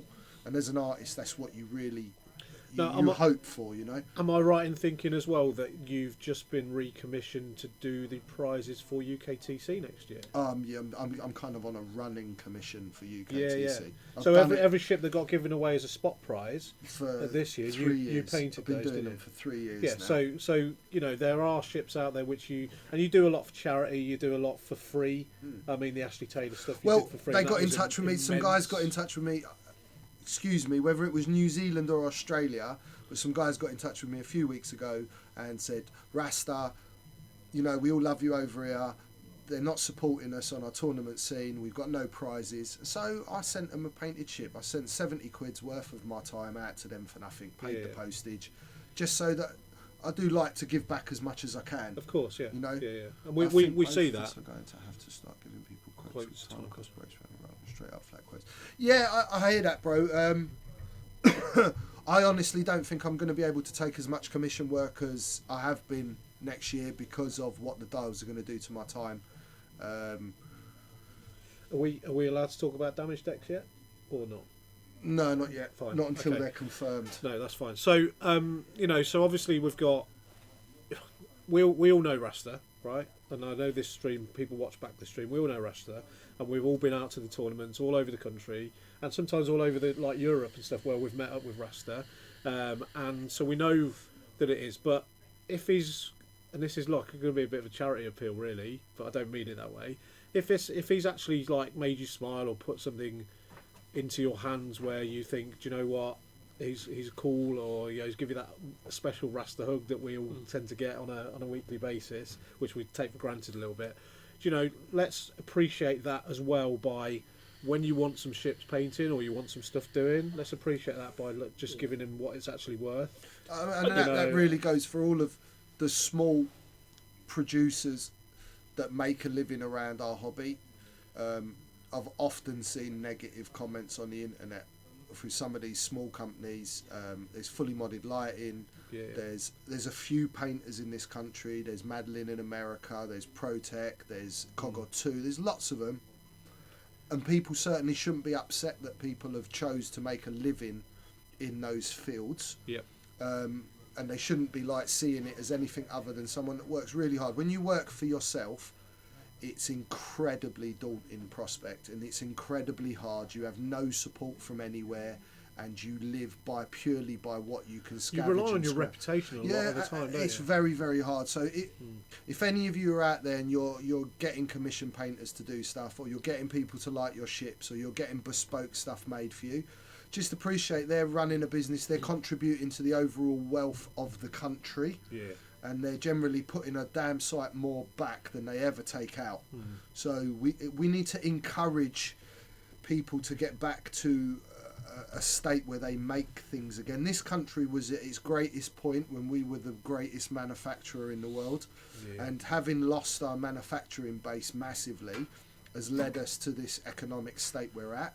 Whereas if we have businesses of skilled peoples that are then encouraged to take on apprentices and pass on that knowledge, like there's only one firm. I live in a little village and they have lots of thatched roofs. There's only one firm in this country that does thatched roofs anymore. Yeah. Right? How terrible is that? Yeah. Like if they don't, it's really bad. It's really, really scary that you could be losing like skill sets forever, and they're gone. Right. You're right. So, thank you, Internet. May I quickly interject myself of course you can. and bring it back to the starting topic of Rasta? A lot of people out there are going to be sitting and listening to what we've just talked about, thinking, yeah, but it's only a ship and I'm not paying that much.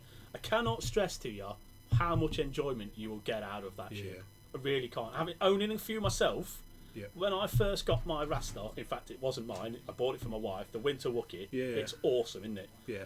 I couldn't build a list without putting that ship in for months. Yeah. Because I wanted to see it on the flies table. it now, doesn't Tanya only flies. She loves it. I can't stress to you just how much joy owning something like that. And just to dispel a myth as well, having been lucky enough to go around to Rasta's studio and look at how it's all set up, there is no line of ships waiting or pre-painted or anything like that. It is actually done to order. It does what he says on the tin, to coin another phrase. Whereas if you order something, he will do that for you, and he will do that to the best of his ability in the style that you want. The pleasure will bring you. So that's what commission is. There's also time values that people don't realise, that most commissions result in 2 or 3 hours of internet messages just to nail down what people want, how they want, working with them very specifically. Yeah. Because you've just done some Transformer theme stuff for Alex. Right. So for example, that Transformer commission. The Skurg, I tried 4 times to get the effect I wanted. It resulted in a 12-hour loss of time because I painted it 3 times and had to strip back to plastic till I worked out how to get the finish I wanted. So we got 12 hours of attempts for free. So, and again, just thinking about just because I was like, no, it's not perfect. I can't at all go with that. I have to strip back, start again. Deliver this. I kind of relate it to things like tattoo artists, right? So 20 years ago, if you went to get a tattoo, you'd go in and go, right, I want that, and they'd go, right, that's 30 quid or 50 quid or 120 now quid. Now they charge by the hour. Now they charge by the hour. Which they should do. And it isn't cheap. No, it shouldn't be. People do it because it gives them pleasure, it gives them enjoyment, it gives them something that they can keep. Do you know what? If it was like 500 years ago or whatever, the artists and the musicians used to sit in the same court as the kings. They were revered because they had an ability to make something that wasn't something you can really teach. You can teach art to an extent. You can't teach the feeling. So I went to like it where you have that emotional thing, like with music. Yeah. So as a painter, I grew up in recording studios, surrounded by incredibly talented musicians, and I'd swap my ability to paint and draw to be able to play an instrument. Oh, without that, I can't. Yeah. I can hear it, but I can't. Yeah. But when I paint or create, it's not just a ABC. It is an emotional connection with the piece. So I went to Rome a few years ago. I went to the Vatican, right? And you know the ceiling pieces and stuff like that. Michelangelo. Yep. The story about Michelangelo was that he was commissioned all over Europe, and back in those days, no travel. He was commissioned for thousands and thousands and thousands of lira or whatever it was back then, and he was the guy that just travelled all over. And the story of his life was really, really important because what he did is he didn't price himself out the market, but what he did is he actually priced himself to do what it was worth. Now, years and years later, he is now classed as one of the masters, and the fact that the people back then, just going back to your 500-year ago analogy, the people back then actually valued the work. Yeah. So what the message is there is that, like, whether you're putting lights in a ship from like Kay does, whether you're writing music like I do, whether you're painting ships and painting dial covers and doing innovative things with the game that we all love, you know, guys, just put a value on that yourself. And if it doesn't fit your value to what the guy that's doing it value is, then you ain't going to buy it. But that's what the value of what you want is. So get your mind used to that, and then you will start to break down those barriers. When I first started playing X-Wing, I was like, shall I buy this ship? Oh, Jesus, that's 30 quid for a ship. But the amount of hours of enjoyment I get out of that 30 quid ship, and I think people forget that because we do live in an insta-win kind of community. Yeah, the where internet's done we that. want it now. The We want it for the cheap. internet's done that totally. It's a bit like how musicians have almost lost their ability to make money out of their music because everyone wants it for nothing. I make 30 for quid a free. month out of my music, and it takes me 2 days to But write this is to. my point. I come from a generation where I grew up with musicians, and the only way they made money was going out gigging and selling records. And if you wanted to listen to their stuff, you had to spend some money. You had to buy a record or a CD or whatever. You can't, you Whereas that culture now that you can just go, ping, I've got it for free for nothing. I've watched it on you. I don't need to buy it. Yeah. I'll just have your hours of sweat and passion. It's kind of transferred that to everything now. But a physical thing, like going back to painting, that you can hold in your hand, there has to be a value to I think that. that people should more look at any kind of art that you're buying more like a bit of jewellery now. Yeah. It's precious, it's unique, it's probably one off or one of only a couple, and you're very lucky to have that. Yeah. Basically, there's a lot of people out there that will never have that, even if you only got yourself one overtime or whatever it is. Like you said, whatever your means, and we should sometimes be a little bit more grateful for what we got and be a little bit more patient with getting it. Yeah. Right. So I'm a great believer in no debt ever. So if I can't afford to buy something, I just don't have it. Yeah. Even if that means it affects my life. And then when you've got enough, But when I've got it, then I look after it and I Yeah. love it and I care for it and I protect it and I go, no, that's mine. because it's not disposable, is No, it? it's not. And it was hard. And I ain't just got it and I paid £5 a week for it and I forget about it and that was easy. Yeah. It was like, no, I went with that for a year and I saved up. And then when I went and brought it, I loved on it and went, that's all mine. Yeah. You know what I mean? I worked for that. I worked for that. Yeah. And so then it has a bigger value.